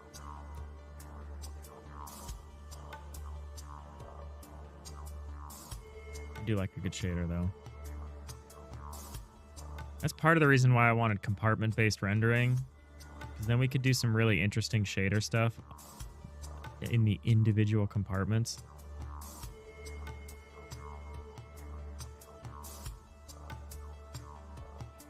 But alas, it was not meant to be.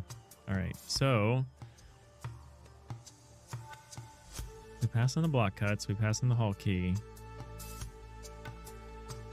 We know our hull type. Hey, what up, Jacob? But yeah, thank you for the raid, Starlight. If you gotta run, deal with that headache. No worries. Take it easy. Give that shout out. Even though you brought most of the viewers in here. Definitely a different way of thinking. You felt neurons firing that don't usually fire. It's a fun way to think about it. Next, we got 15 people in here, which is half of 30, and 333 is half of 666. The root of all evil. That's funny. Yeah, the numerology. Shaders have been where you've been spending probably close to half your development time recently, Nanigans. Yeah, I think when you're doing this kind of like... I think it's really cool for people that are doing the, I want to make a 3D game, I want the art to... I think it's the key to making 3D look good, right? Is a good shader. Because 2D, I can operate on the final pixels, and I can be like very particular about the drawings. But yeah, when you're in 3D, you really, you gotta throw something on it. DLSS5 on, right? Could you still do compartment-based shaders and pass the compartment in the shader and take that into account? Probably. We could probably take it into account.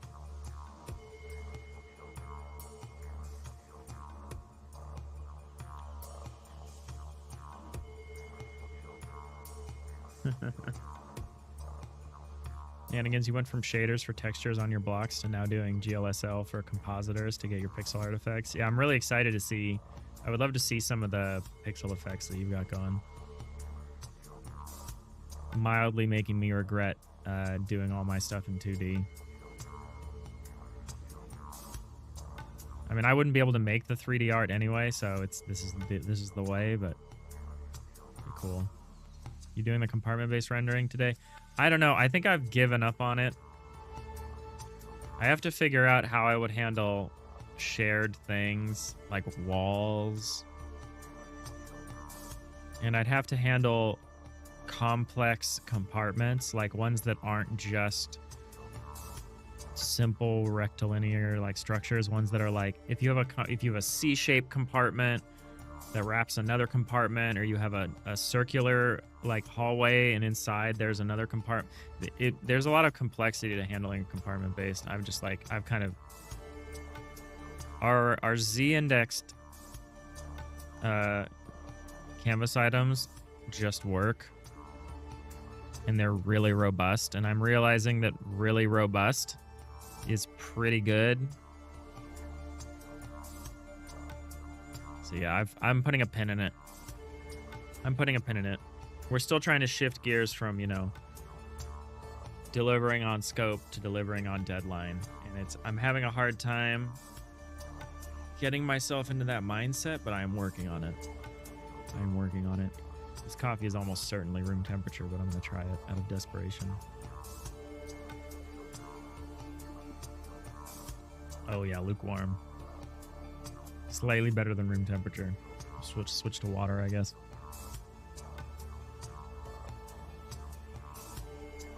More than happy to share your pixel art stuff as you make progress. You're just doing it on test scene for now, but it's slowly looking better and better. I mean, yeah, I'd be interested to see. I don't think I would use that stuff myself, because again, I can't make the 3D art, so I might as well just end up at the 2D. But I'm really interested to see how other people, because it seems like almost everyone else doing this kind of stuff is doing these things with shaders and compositors and stuff. I'm really interested to see how people, how they get their look, their good look. Because I think even if I did 3D stuff, I would probably do it in like Blockbench or whatever, and that's already like quote unquote pixel perfect. I don't know. Seems cool. All right, so this auto tiling rule set is misbehaving in a way that is confusing to me. So if there is a positive X edge and not block cutaways, it could be here. Tile hulls try get value hull key plus vector 3i.y. Oh, are you not ending up in the...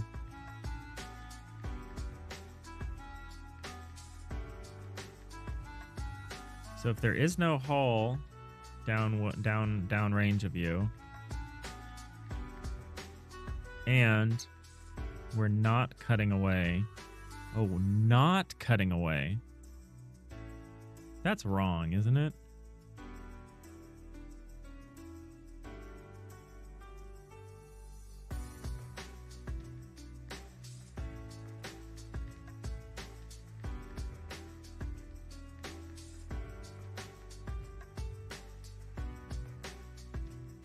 I'm gonna flip this and see what happens.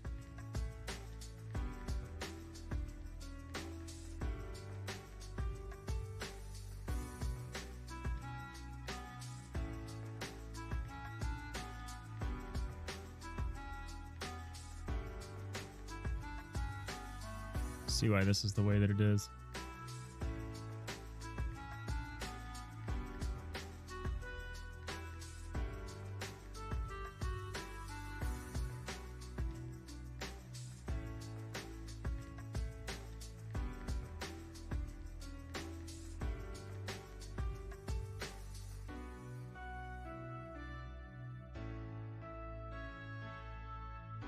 Shenanigans, you think I overestimate how hard it is to do 3D modeling with voxels, though. You can do pixel art, is pretty much the exact same thing.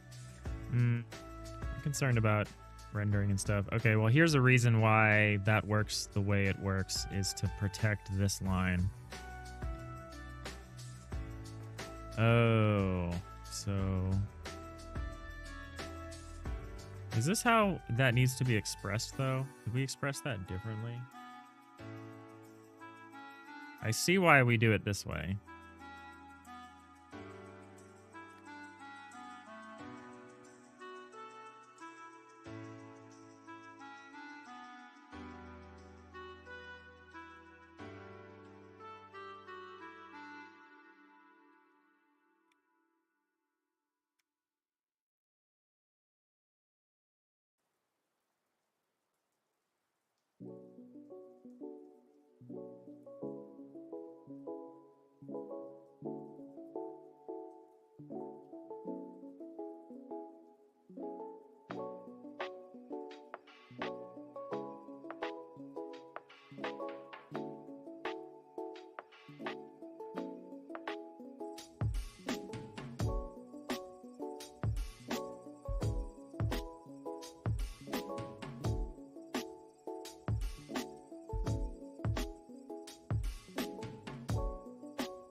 Okay, so this case works here. Oh, there's a little bit of corner going on down there.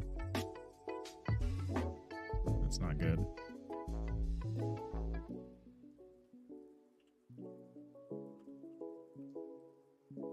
Why would you render the corner there?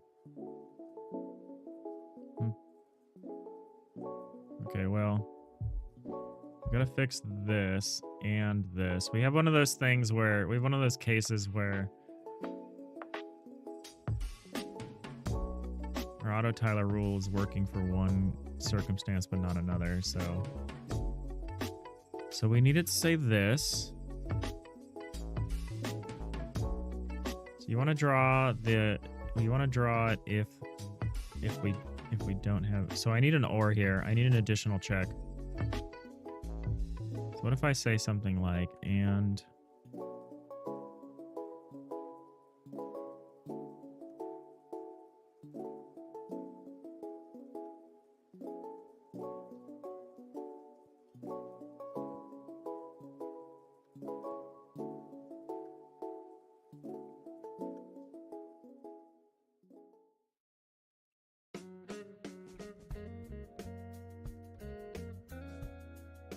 you know, maybe this is kind of a non-issue because this is not actually something that should be dynamic in real time. This aspect of the auto tiling should be baked in. No, it shouldn't. No, it shouldn't. What am I talking about? It's an outline. Oh, that's gonna be a pain. I just realized the outlines are going to change and the underlying texture won't change when we do a cutaway.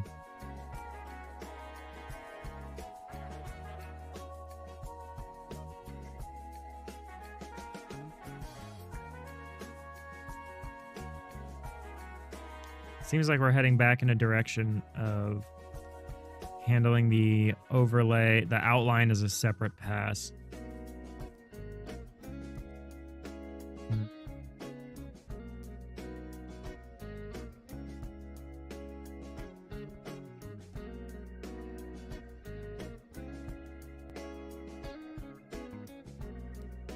All right, so if we add an edge, if we don't have a cutaway at this point, we would also want to add an edge.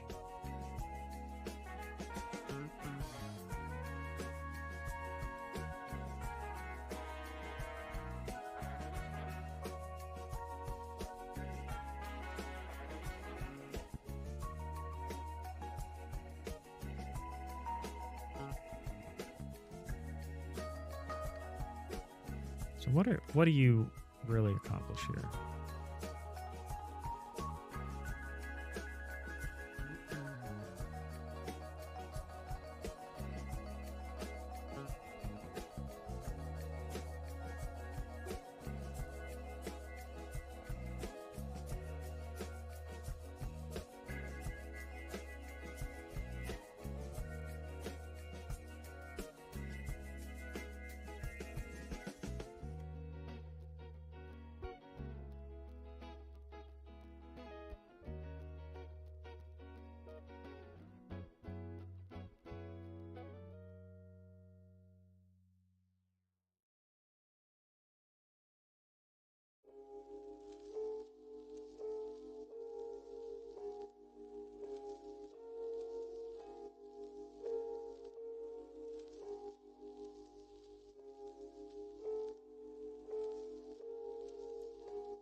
Interesting. Well, I just commented out the rule, and that seems to be giving us the behavior we want. And that is concerning.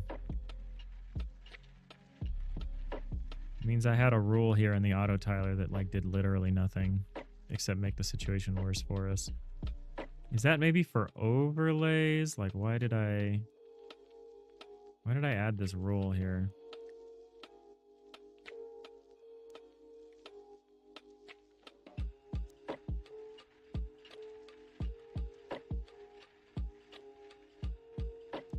This behaves perfectly now.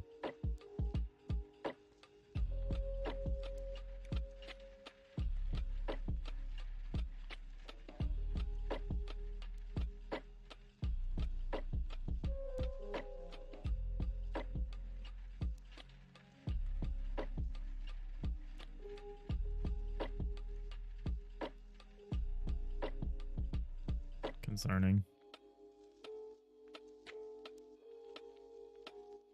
Oh, the overlay is still acts kind of weird though.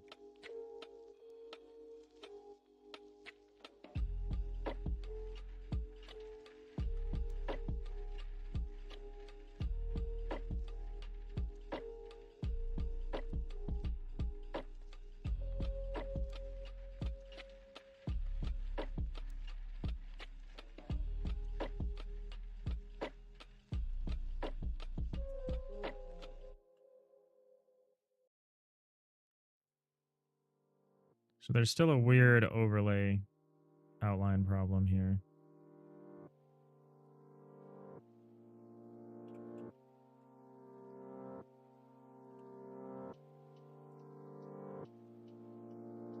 I can't undo this thing I made because I can't see it anymore. That's funny.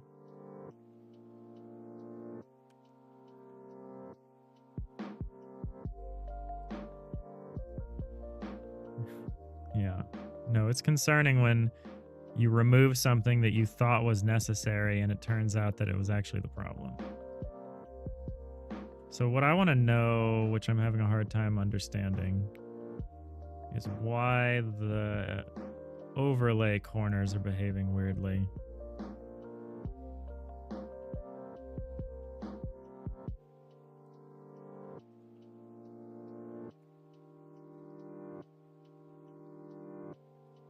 If I just like select a bunch of this stuff. No. It behaves weirdly, but I don't believe you'll ever see that weirdness. I think it's it only happens in like an impossible scenario.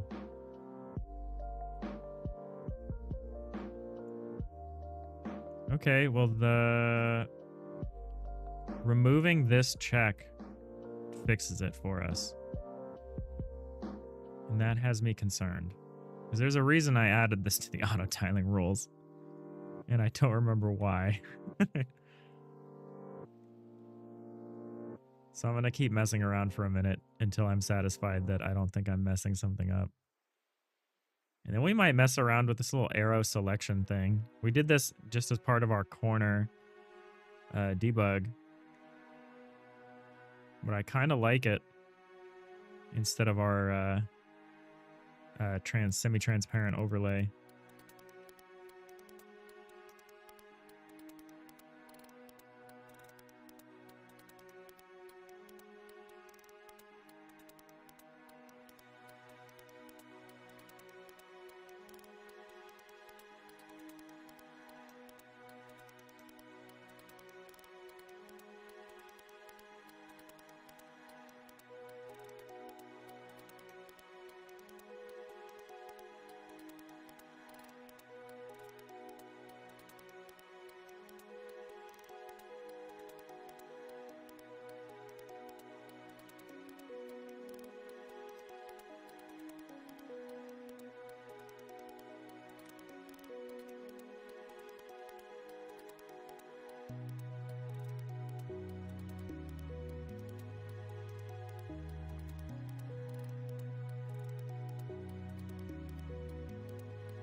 Next, you just had an idea.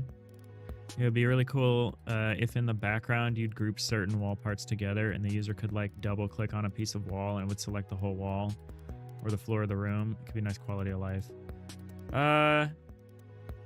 That'll probably work for like objects that take up more than one block. So like if you have a big monitor or a computer or like engine or something, and it's a multi-block thing, if you click that, you should get multiple blocks back because it's like recognized as like an object. But you'd want to like double click this wall and select the whole wall. I mean, that could be useful for like the block editor, maybe.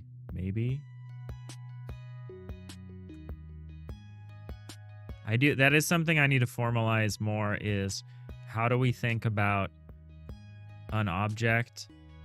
How do we think about block occupancy from objects that take up more than one space? So like a door that's multiple blocks wide, or a character that's multiple blocks tall, or like a computer terminal that's like multiple blocks across. I need to think about that a little more in terms of how you could find something that's in a block, and like, especially if there's multiple things in a block. Yeah, well, concerningly, the rendering of all this is totally fine without that auto tiling rule. Apparently that auto tiling rule didn't do anything except make it worse. So I don't understand. I don't totally understand, if I'm being honest.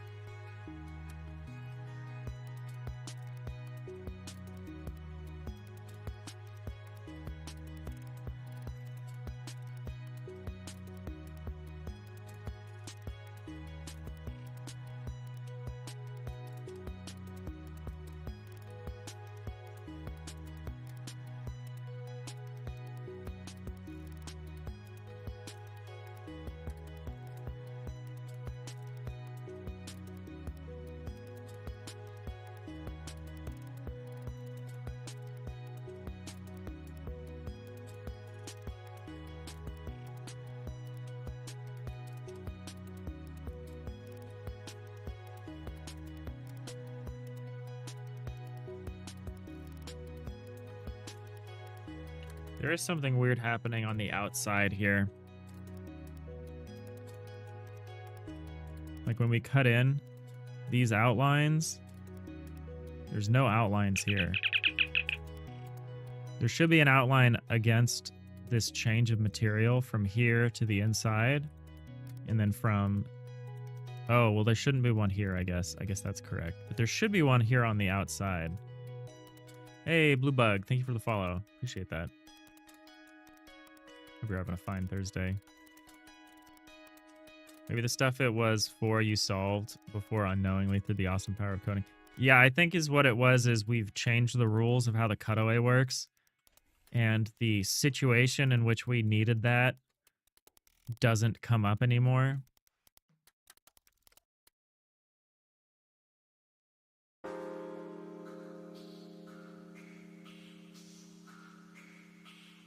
I think there should be some double outlines in some places where I'm only seeing single outlines.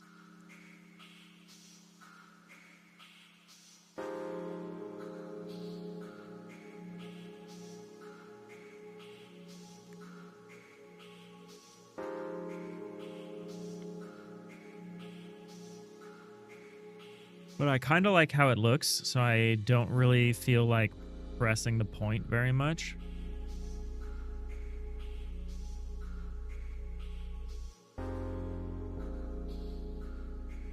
So like, I think technically what we're doing here around the cutaways, like the outlines around the cutaways, I think are thinner than I originally intended. But I kind of like the look. So yeah, I don't think I'm going to push it. I think we're just going to accept this for now, and we'll circle back if it becomes a problem. And similarly, corner placement seems fine. But yeah, I'm kind of tempted to try this weird little arrow selection thing.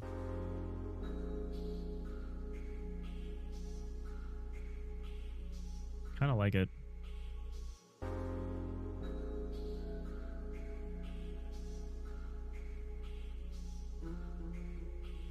It is clean.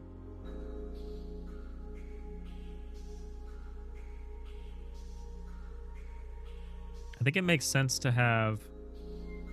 Yeah, I don't know. I kind of like it. as opposed to this semi-transparent overlay.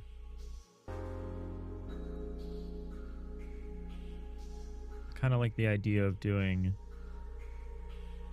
something else. It's like, well, we can fix a few things. Oh, we're in ads. Ad break. Stop what we're doing. Chili time.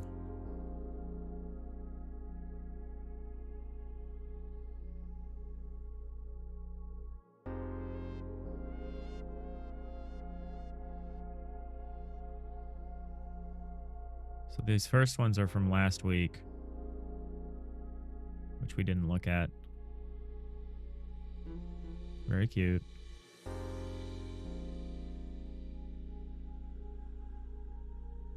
Very judgmental.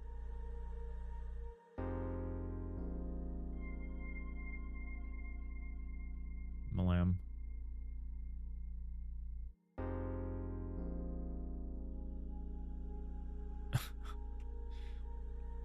I like this one. The little orc teeth.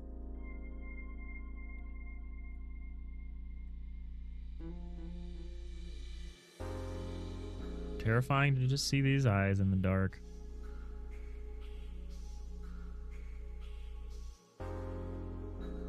This is funny. Man, his hair was in rough. This was a rough hairdo they made him. They gave him in this movie.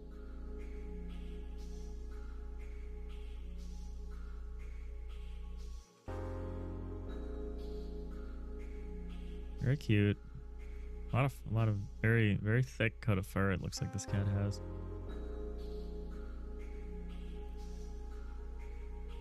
The little hunch, the little cat hunch.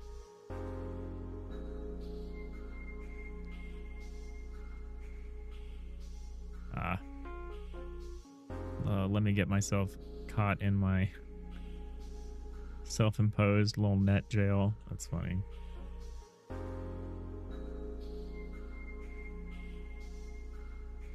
Oh no, the consequences of my own actions.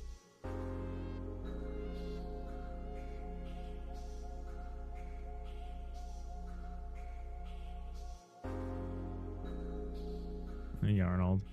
Cat goes by the door, makes a bunch of noise. You open the door, stares at you, and is like, "Why did you open the door? What's wrong with you?" It's funny. I like that.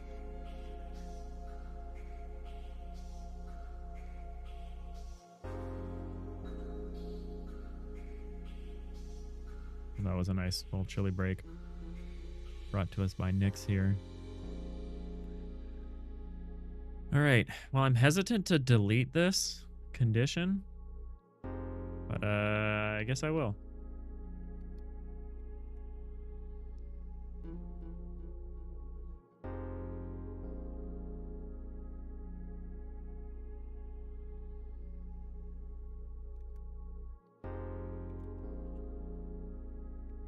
Since I don't need that parentheses. Oh, I put them in everywhere. I'm just going to leave them. Because eventually we'll probably will need them again.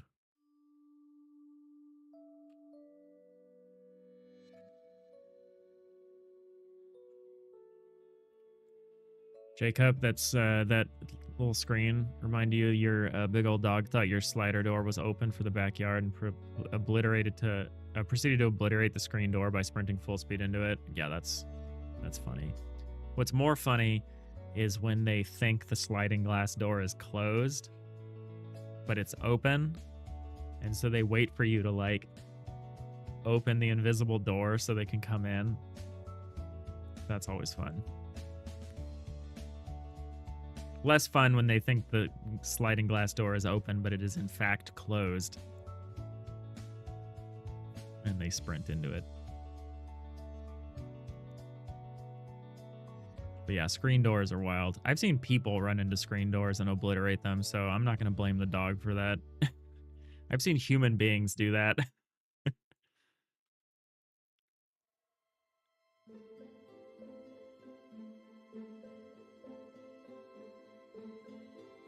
That's funny. Your second dog waited for you to open the absolutely destroyed screen after the first dog went through it. That's funny. They have a strong moral character. All right.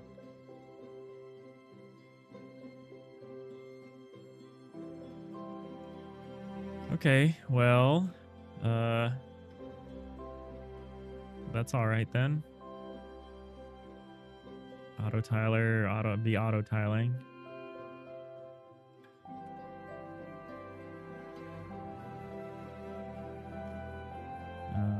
I want to mess around with this little screen look that we got, but let me swap in the correct textures again before I forget.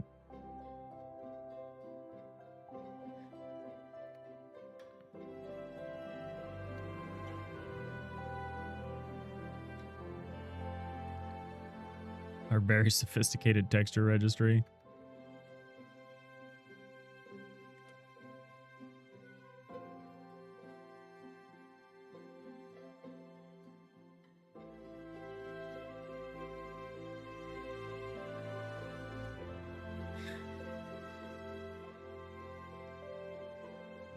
All dogs are good dogs. It's just some dogs are dumb dogs.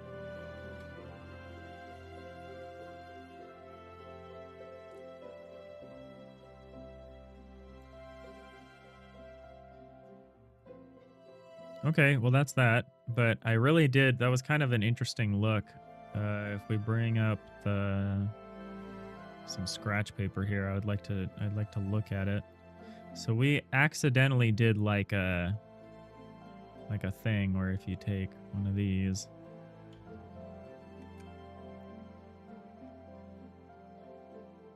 so we accidentally made this kind of cool selection mechanism that's like,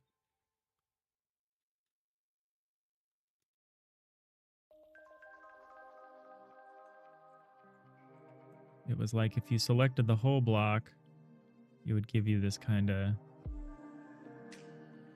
so it would be this. We ended up with this kind of thing, which I thought was neat.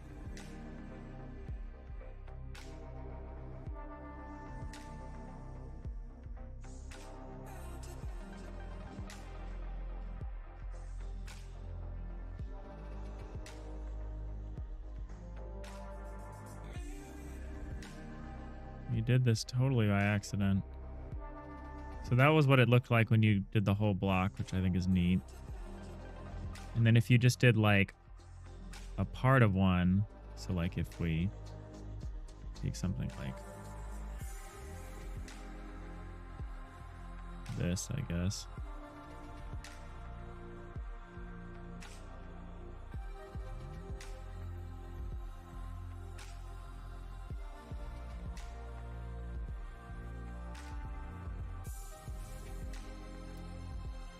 Took this and ended up with just kind of like this.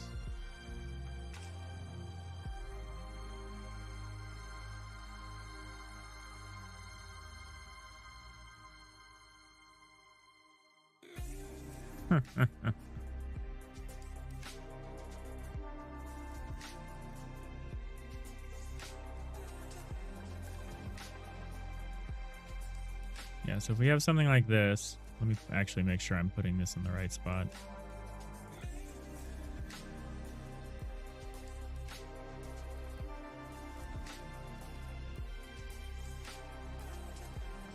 So for selecting this tile, we would get something like this, which we could put in, you know, perspective a little maybe. But I kind of like that it wasn't. So we ended up with something like this.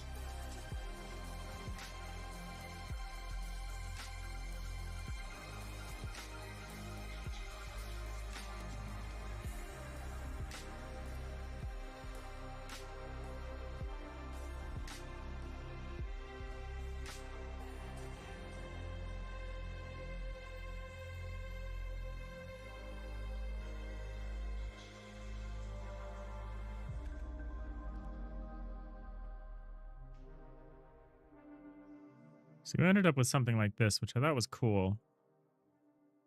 It was very clean. It kind of offloads selection to the neighboring tiles.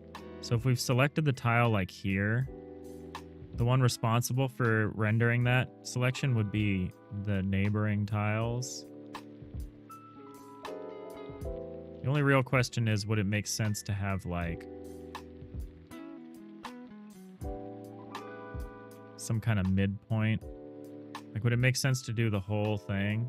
I kind of liked just having the corners.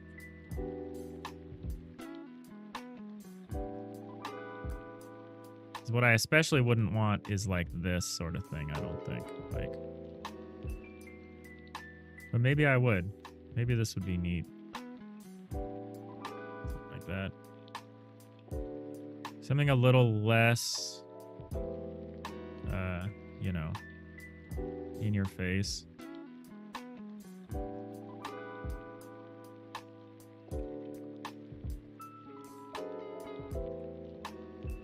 Kind of don't hate this.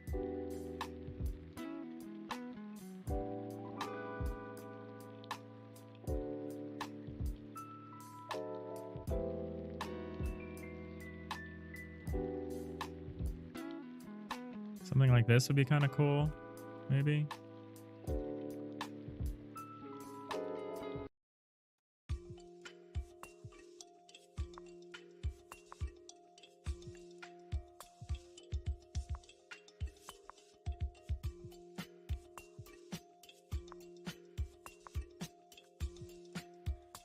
Shenanigans. You got a mourning dove that comes back every year, tries to make a nest on your door frame. Ugh. I've been having a fight with it for the past 5 years, putting up fake owls and stuff to try to scare it away.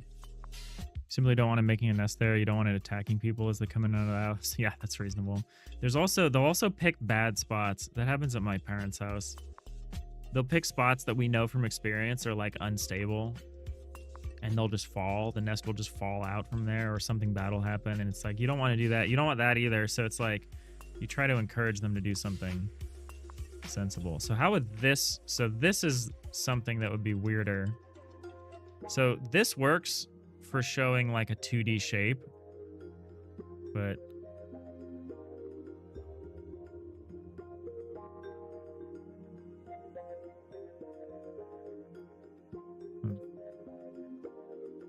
I'm a little concerned about how that would look in a 3D shape like this. Like, what would it be? It wouldn't be straight across like this. It would be like...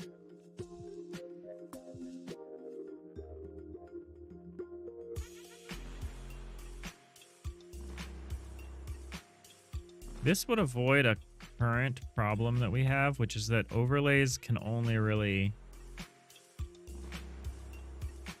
How would I handle this corner? Would it be like...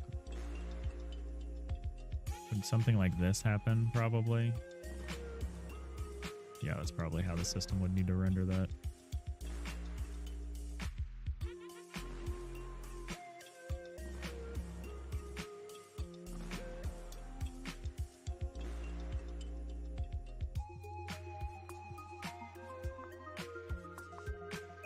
This is not on our to-do list.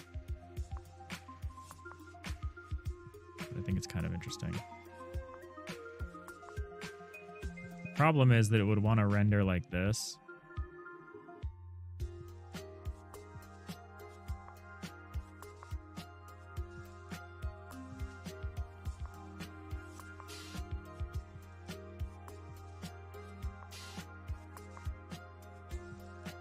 Maybe isn't a problem at all, actually.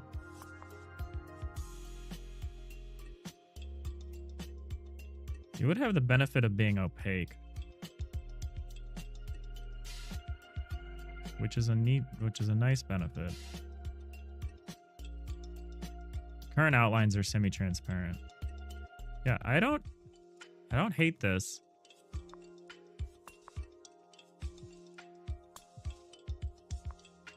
There is a specific problem where you wouldn't be able to render correctly at the edges of the buildable area. But that's fine because we actually don't want to allow anyone to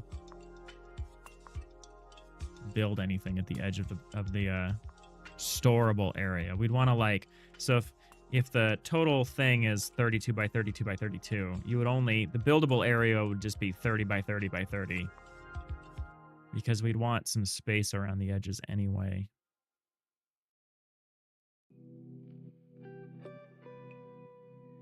Actually, maybe that's not a real problem. That's actually not how this would work, huh? Because it's this. It's actually flat. It looks 3D here, but it's actually a flat rendering.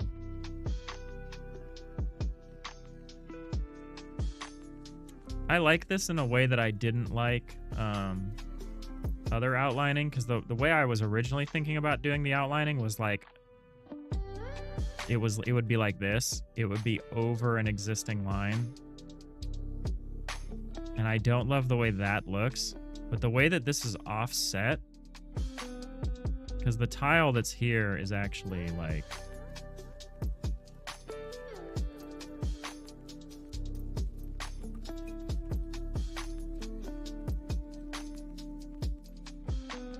the tile that's actually being selected here is like this.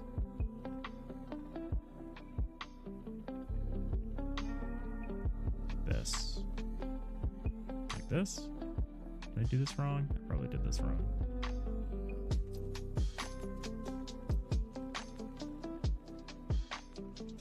This is off.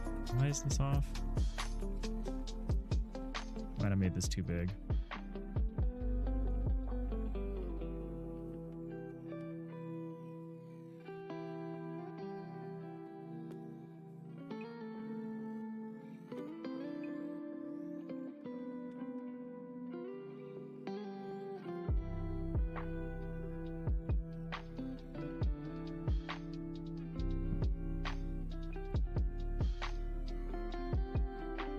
Your corner is here, so this would actually be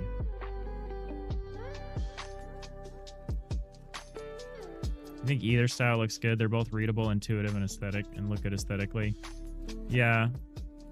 The tight overlay I don't like as much. But I actually don't know if I could do this the way I did this here. So why does this... Oh, this has the same problem. Sort of.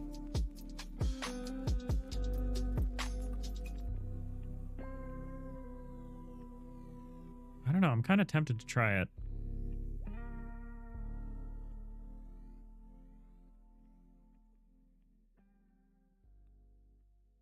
It's not really the thing that we're focused on right now, but...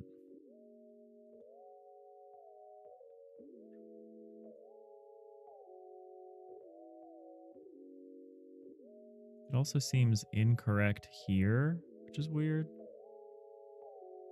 Oh, did I make this 1, 2, 3, 4, 5, 6? Oh, that's the right size. 8.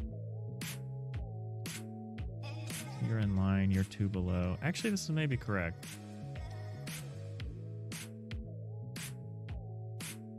It's definitely less in the way, that's for sure.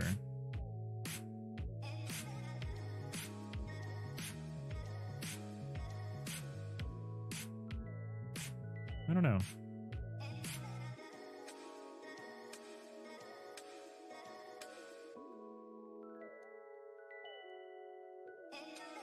So right now we do this. You know.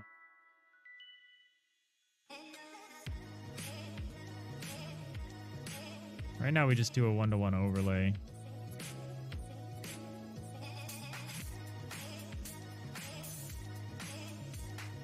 And it's neat because it's additive, because it's semi-transparent.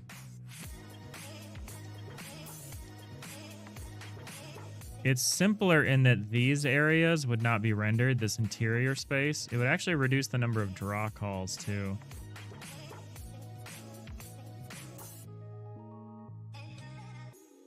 Well, maybe not draw calls, but it would reduce the number of tiles that we would draw as part of this. This makes it hard to see what you're highlighting because it washes it out.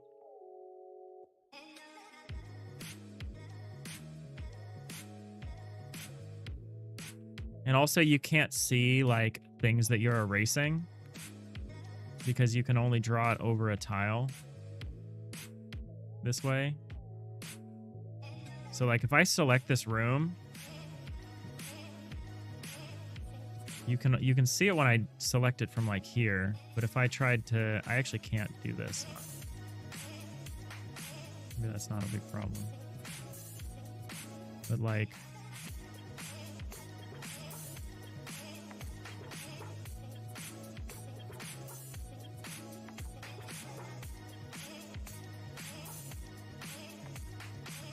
I don't know.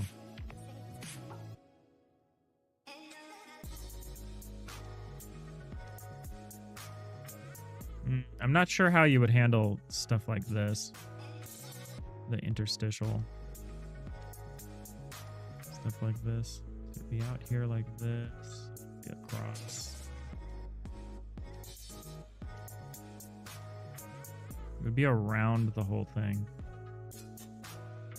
Do the outline animate up and down by 1 pixel every half second or so. Make it... Wait. Makes it even more complicated, but if you do the dotted outline style like you have now, it would look really nice and increase visual feedback. Do the dotted outline style.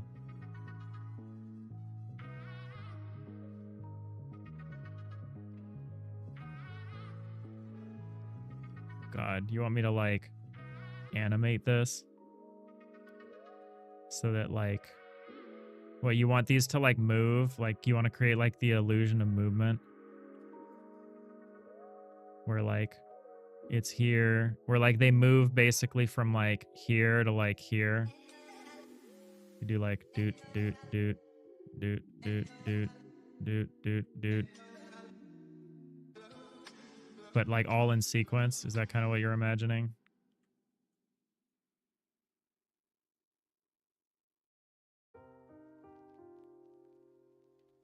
That would be cool.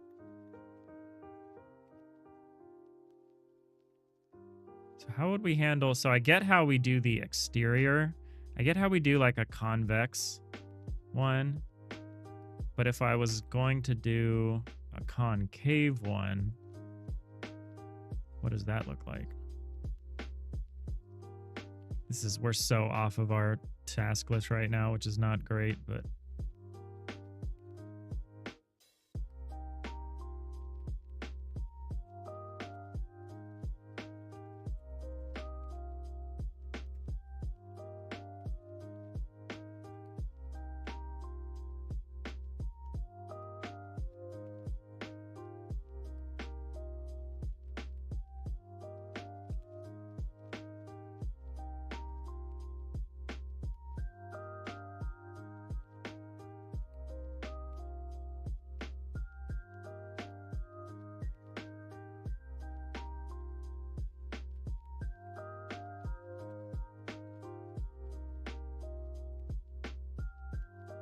It's like that.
Oh, let's not get rid of all that.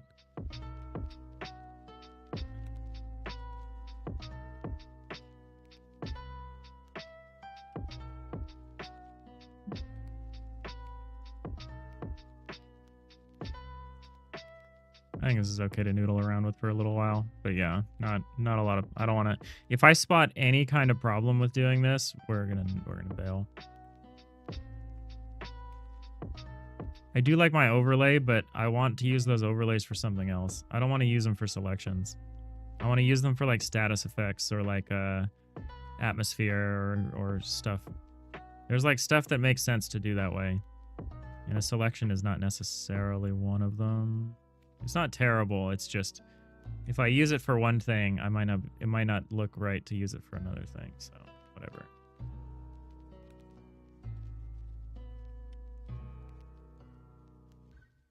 Why am I justifying this to you? Because I'm justifying it to myself. And we're in the last like 30 minutes of the stream or whatever, so I can do what I want.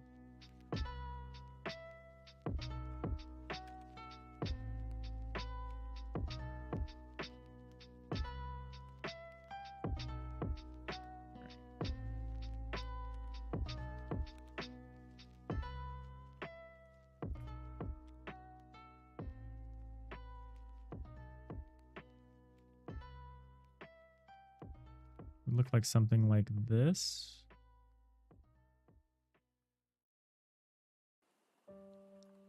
So if I selected down and across here, it would look like this.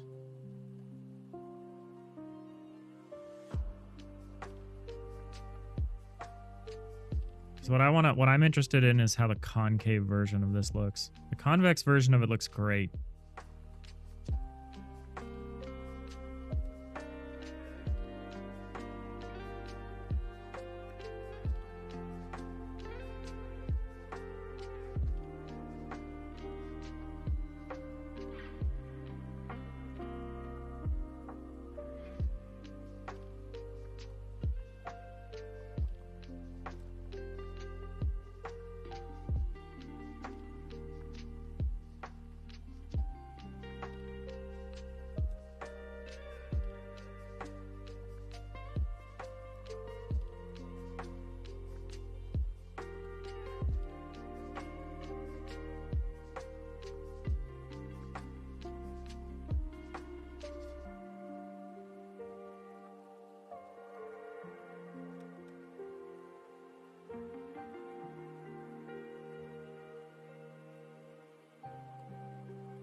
So the idea is that I'm selecting this area. I'm just going to like block this off.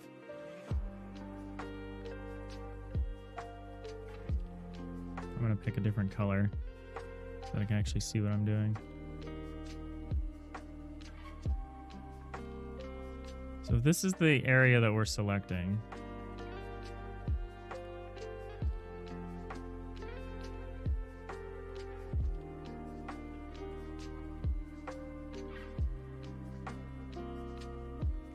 so it would also be this tile.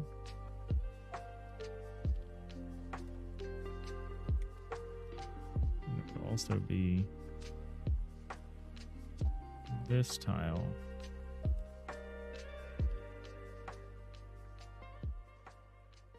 Oh my God. The selection wand has gotten out of control. Just leave me alone. There we go.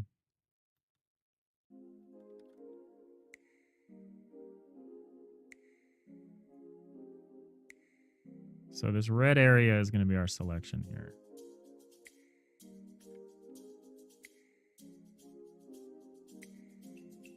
I mean, it's going to be the area that we select, you know what I mean?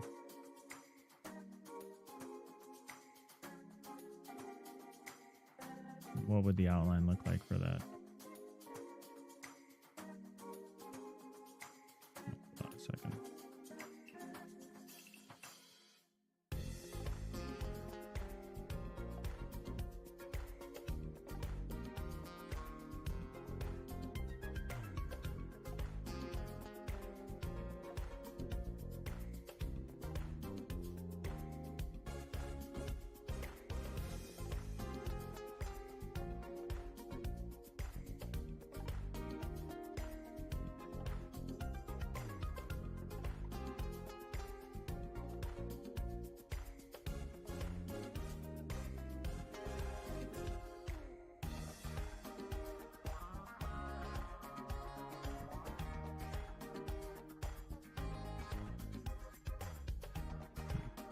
Does this look wrong? It's supposed to be like this.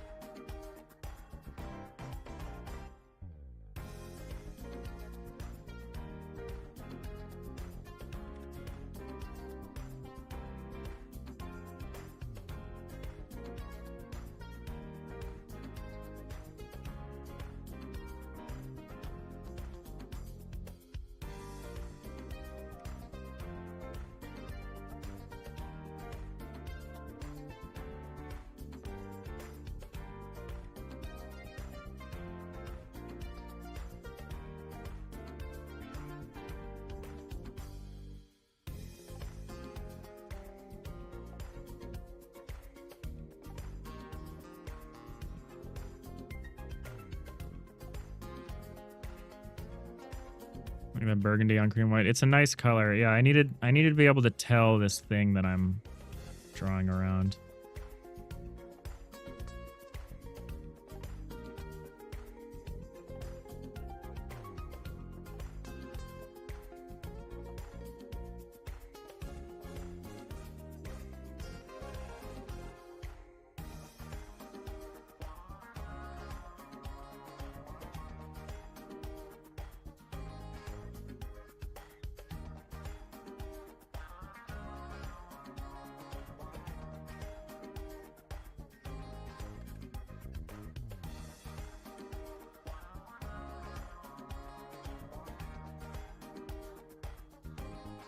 All right.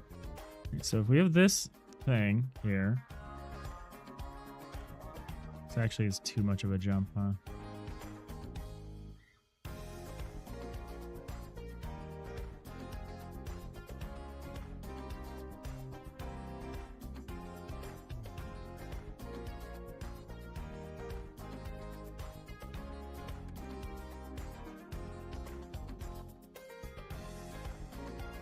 Yeah, so something like this. So if we have this surface that's got this concave curve in it, I like how the convex one looks when it's just wrapped around like this. But what does the joint of this look like is my question.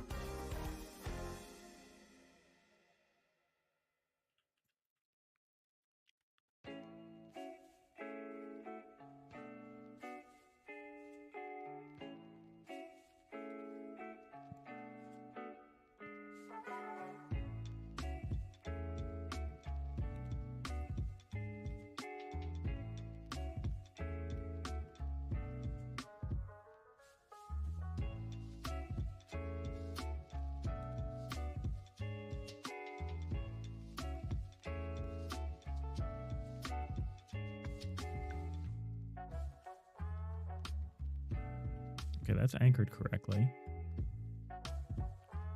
And then this part.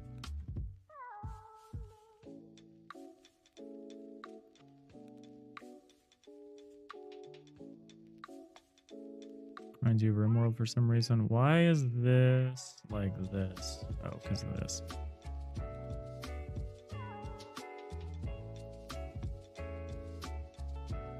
All right, there's a line through here.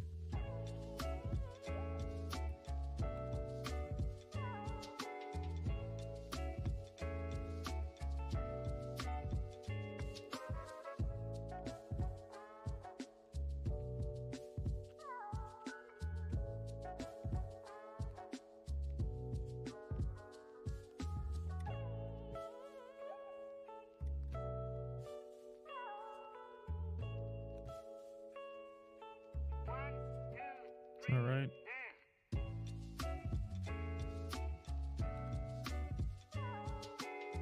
Hey, nerds. How's it going?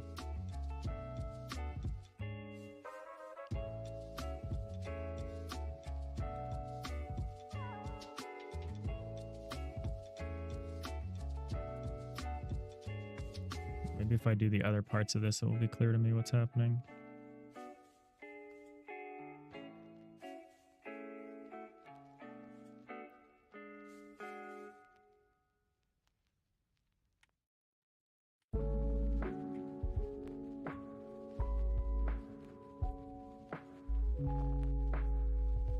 What are you up to? I'm getting distracted.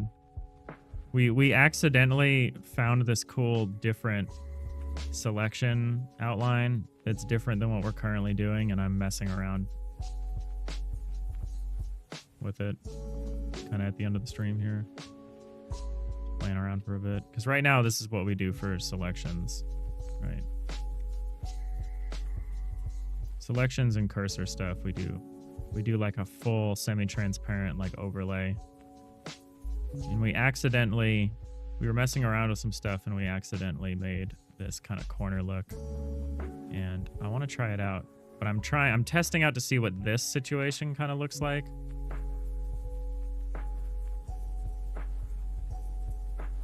How are you doing? What have you been up to? Oh, you said you're already good. You said you're good twice, so I assume you're both good. I know I said we're going to be focused, you know, do focused things, but it's tough. It's tough. So yeah, so if like a selection goes right up to the edge here, where's the dotted line for this? And how do you do that in a way that's consistent? Maybe we can't. Maybe it can't be done. Because the thing I don't want to do is this. What I don't want to do is have the dotted line on the outline. Nanigans had an interesting idea of like doing an animated one. So it would go from this, and then it would go to this, and then it would go to this. And it would be like a moving line. To try to make it look less weird. It would like animate across. So it would be like this one, and then this one, and then this one. Something like that.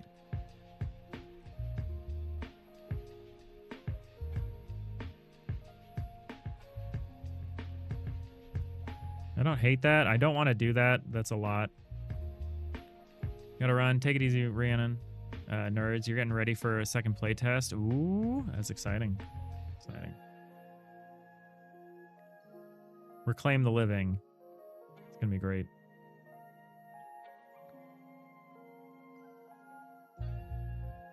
So based on what I have here, this should actually go up and then over like this.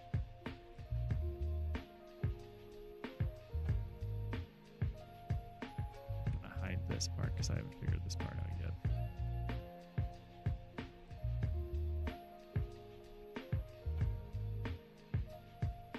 But this part is pretty straightforward. And this part would look like this.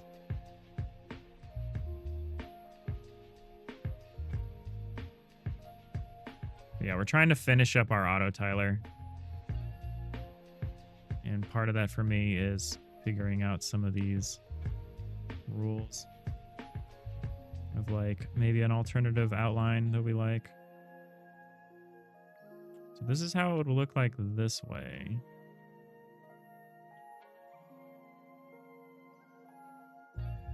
This part. And I guess the only question then is how to get them to link up. So then this would go across like this. If this looks good, I'm down. Down to make it work. This outline has the advantage of being fully opaque and not this like transparent wash.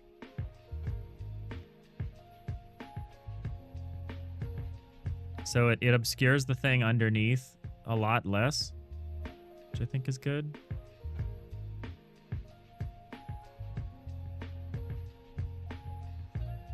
So does it just do this? Does this doesn't line up is the problem here.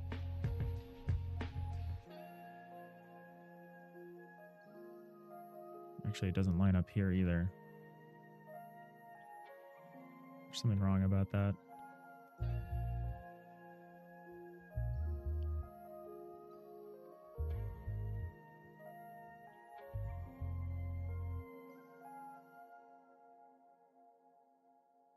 Yeah, I don't think this is going to work.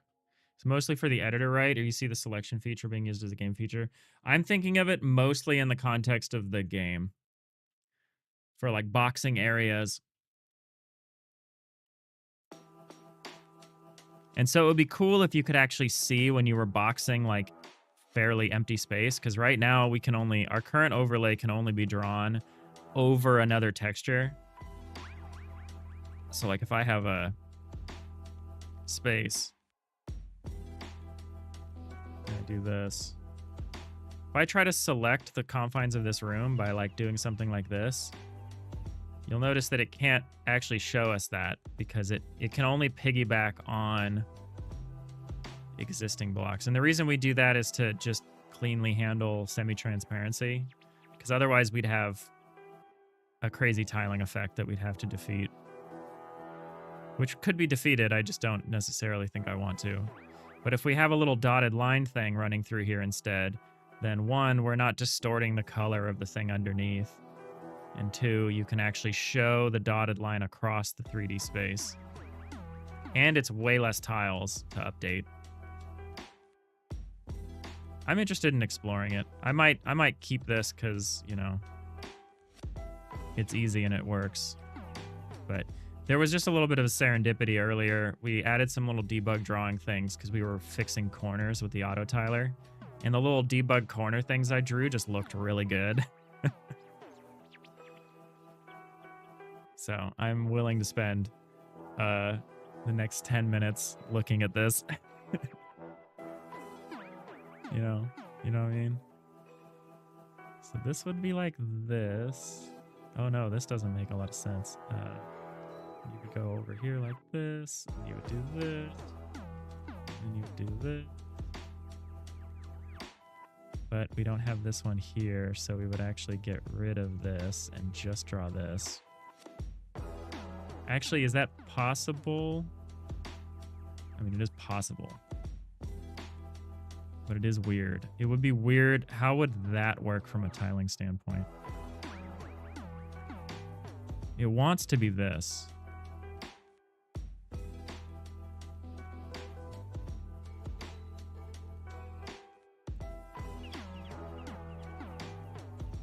Emergent game dev, best game dev. Oh, all the time.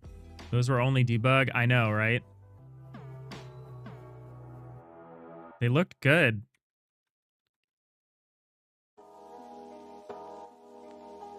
I really like what's going on here, too. But this is also wrong. This should be more like this, right? This is the corner here. Yeah, I'm not sure I can make this work consistently. And that's okay.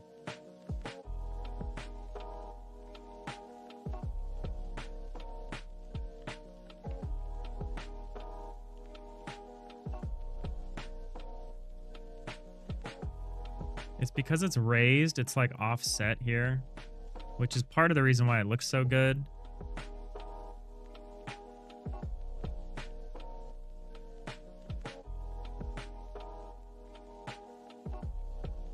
Getting that to work across a more complex shape is turning out to be a little tricky. So this is 1 up. Why is this 1 up here?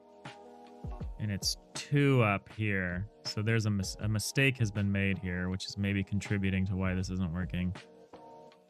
So this is also 1 up. Yeah, I put this in the wrong place, I think, is what has happened.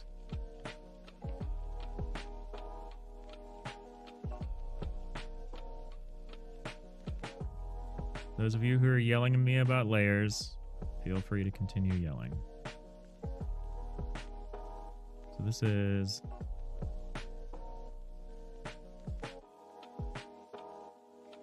This is here, and this is 1, 2, 3, 1, 2, 3, dividing line.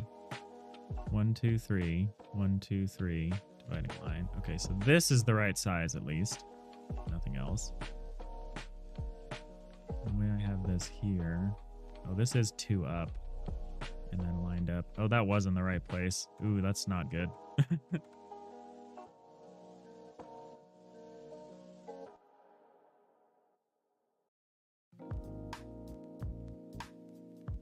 It looks good. It looks good, which makes me want to make it work.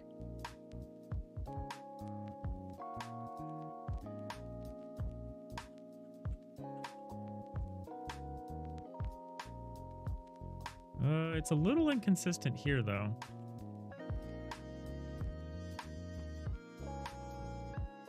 Why is this side inconsistent?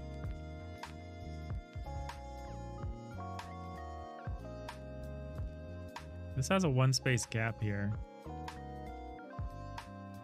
And 2-space gap here. This has a 2-space gap here. And no gap here. How's that now?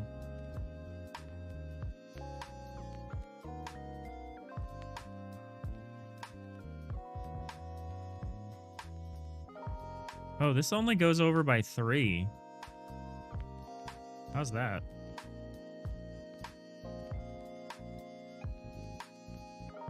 Oh.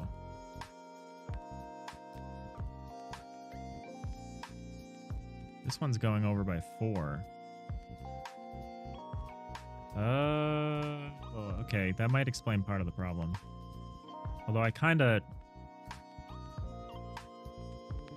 So this would actually need to be like over here. This would need to be like this.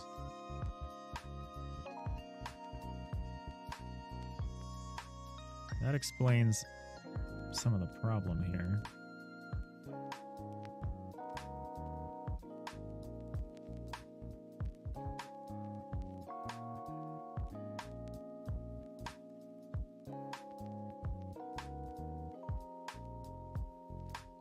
Well, that makes sense.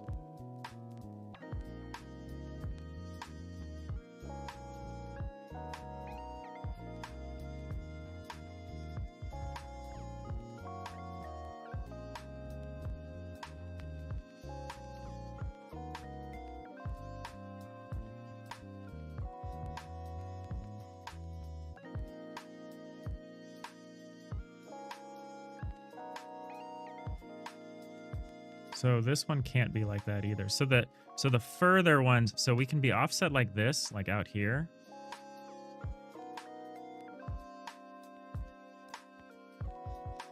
It kind of just wants to be this, and I don't like this.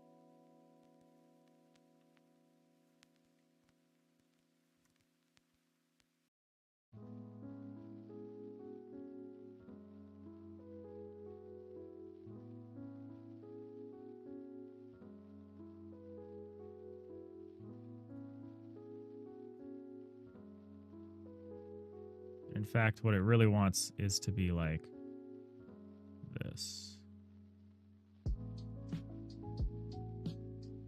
Yeah, I don't think I'm going to end up liking this. You know, it might be one thing to just do the corners. That might be enough. Skip the dotted lines and just do the corners.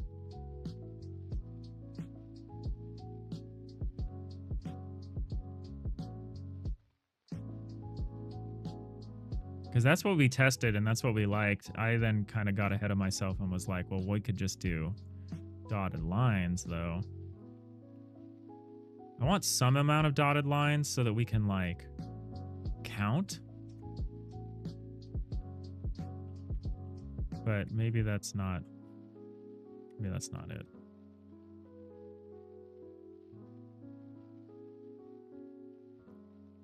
I really like this. What I don't think I like is I don't think I like this. And this is the direction we're being pushed in, is to do this. Because this is consistent. But I don't want to be consistent.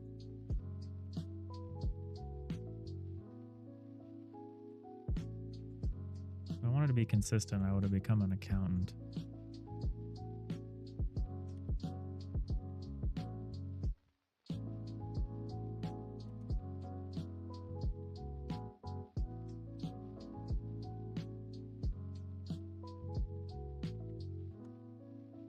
This is what the system wants us to do. Hold on, I'm gonna make a couple of these.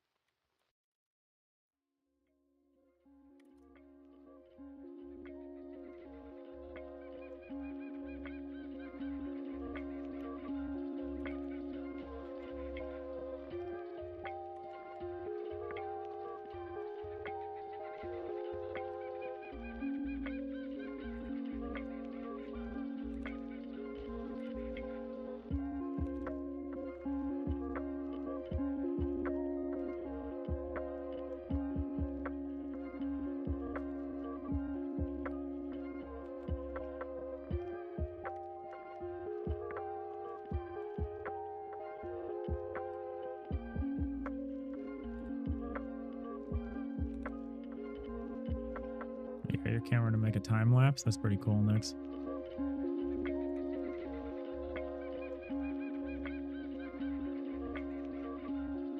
Yeah, it wants to be tightly connected, but we could do two different things instead. We could try doing something like this.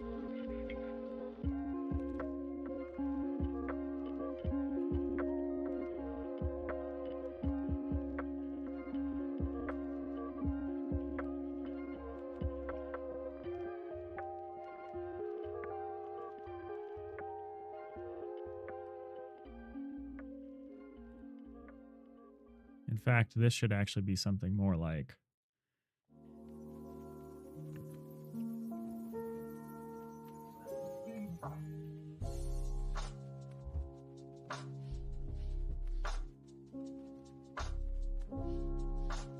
to be consistent, it would be more like that. And that I do not like.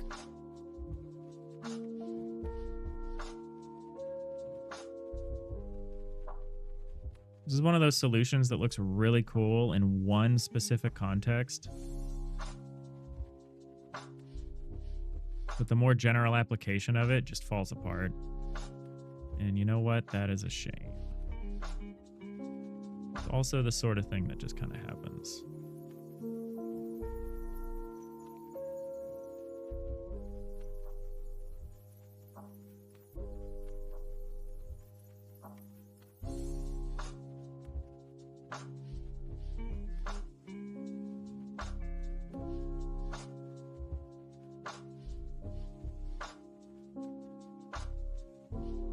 Yeah, I just really don't like this pattern of like the two little outer dots.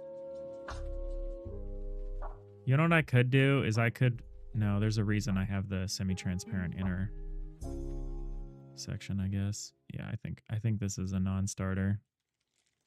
Our little outline experiment today. It's too bad. We could do something that's just like this though. We could just do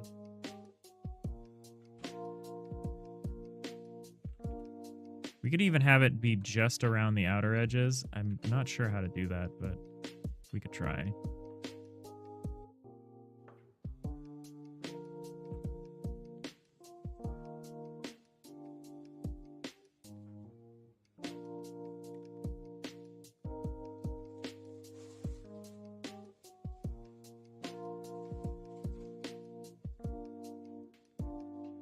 Really don't like that. I really liked what we originally had, which was like, it's just like really simple. It was just the outer lines here.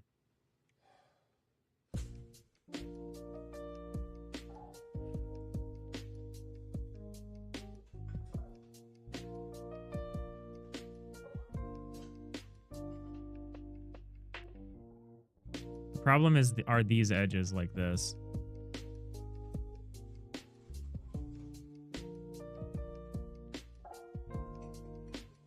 You know, we could just bias it in a particular direction and just accept that that's what we're doing. If we make it consistent, it would probably be okay. So instead of all this... Okay,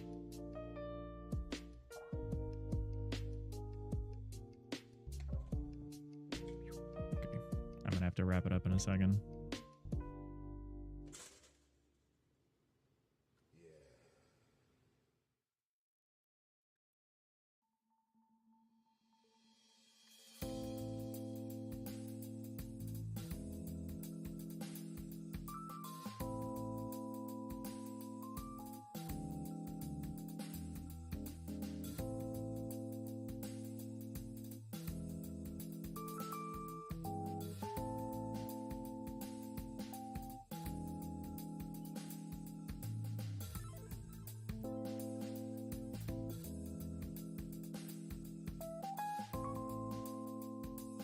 All right, well, how do we make this part consistent then? That's the part where it doesn't work out.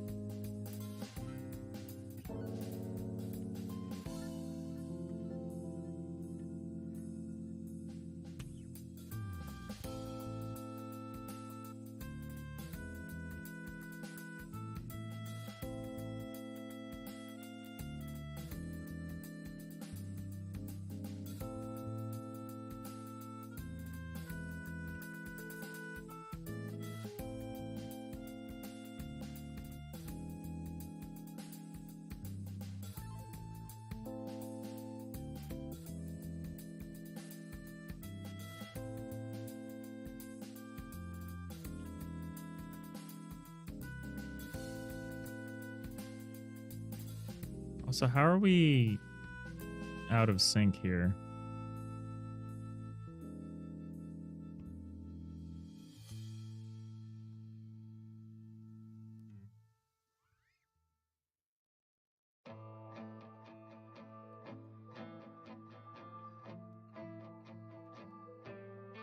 Oh, I see how we're out of sync.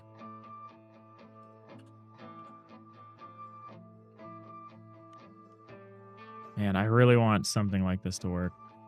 I might noodle around with it more tonight.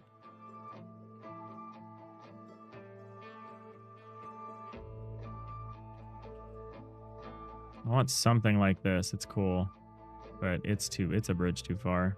I guarantee it's a bridge too far. I would love for something like this to work. So it exaggerates the upper and lower distance. The problem is that becomes complicated when you start doing these kinds of sideways motions.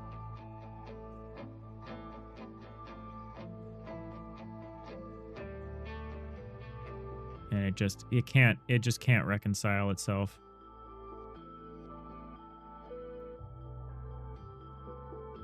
There's just no way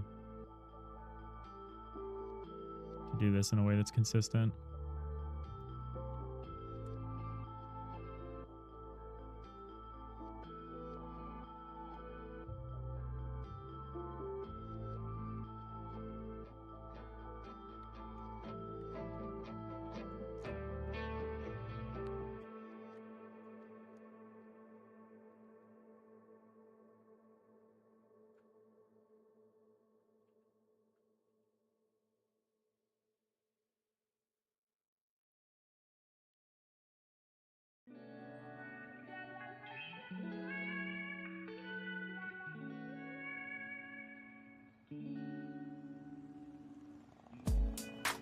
What about this?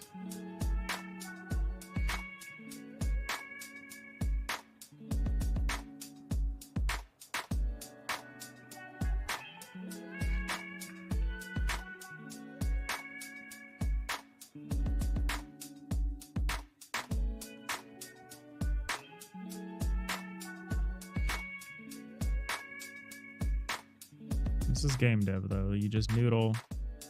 It's just a lot of noodling.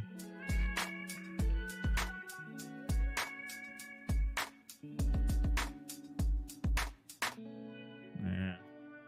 Well, maybe. It almost works.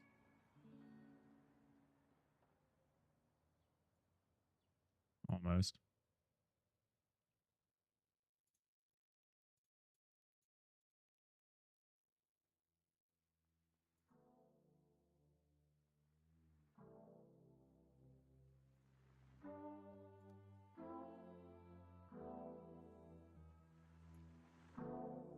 I'll mess around with it a little more tonight. I don't think it's going to happen.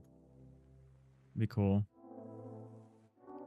There might be a way to anchor just the corners in a way that's convincing, but I think we're going to stick with our semi-transparent overlay stuff for a while. It's good enough. It works. During playtime, this kind of thing won't stick around. You would just see this for a moment, and when you release the mouse, it would switch to a per character outline. Like, only the remaining interactable things would continue to be outlined. We're sustaining that outline just for construction purposes. So just because you in this mode, you should be able to like select a wall and then like move the wall or delete the wall or something. But when you're in play mode, you would, if you were trying to like highlight a computer console or multiple computer consoles or doors or something because you wanted to shut them all, you could do something like this.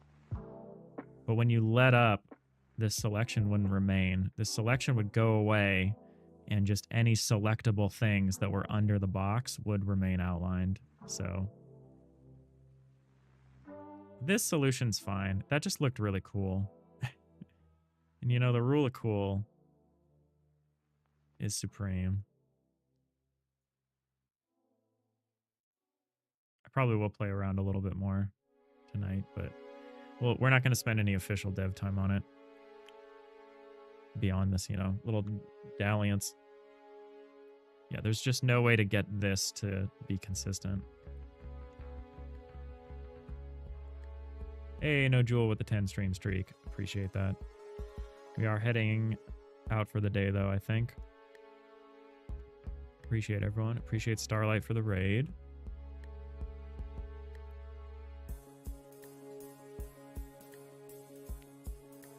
Should we find someone else to raid? I generally try to raid out when someone raids into me.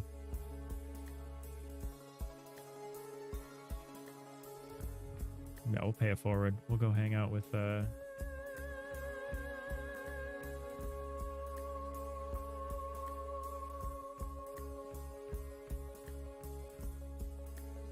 probably go hang out with Boolean.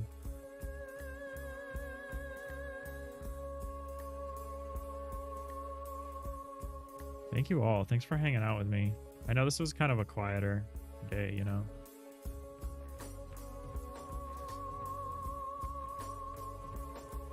But we'll be back tomorrow. We will stream Friday and Saturday. Friday and Saturday? Let me look at my calendar. Yeah. It was a good stream. I appreciate that. And we did fix some bugs. We did get something done. I then just got distracted. Just how it goes. That's how we've reached 333 episodes of Digital Iliad here. Have a nice rest of your day. Thank you, nerd. Thank you, both of you nerds. I hope you do too. I want to check in on your dev progress. I haven't seen it in a while. We have this annoying thing where whenever you're streaming, I'm also streaming. Can't wait to celebrate 3,333. You know, it's just around the corner, honestly. Just around the corner. All right. I want to thank you all so much for watching. I hope you all have a great rest of your day. And maybe I'll see you tomorrow. Bye. Oh. Bye. I will be right back tomorrow. Maximum warp.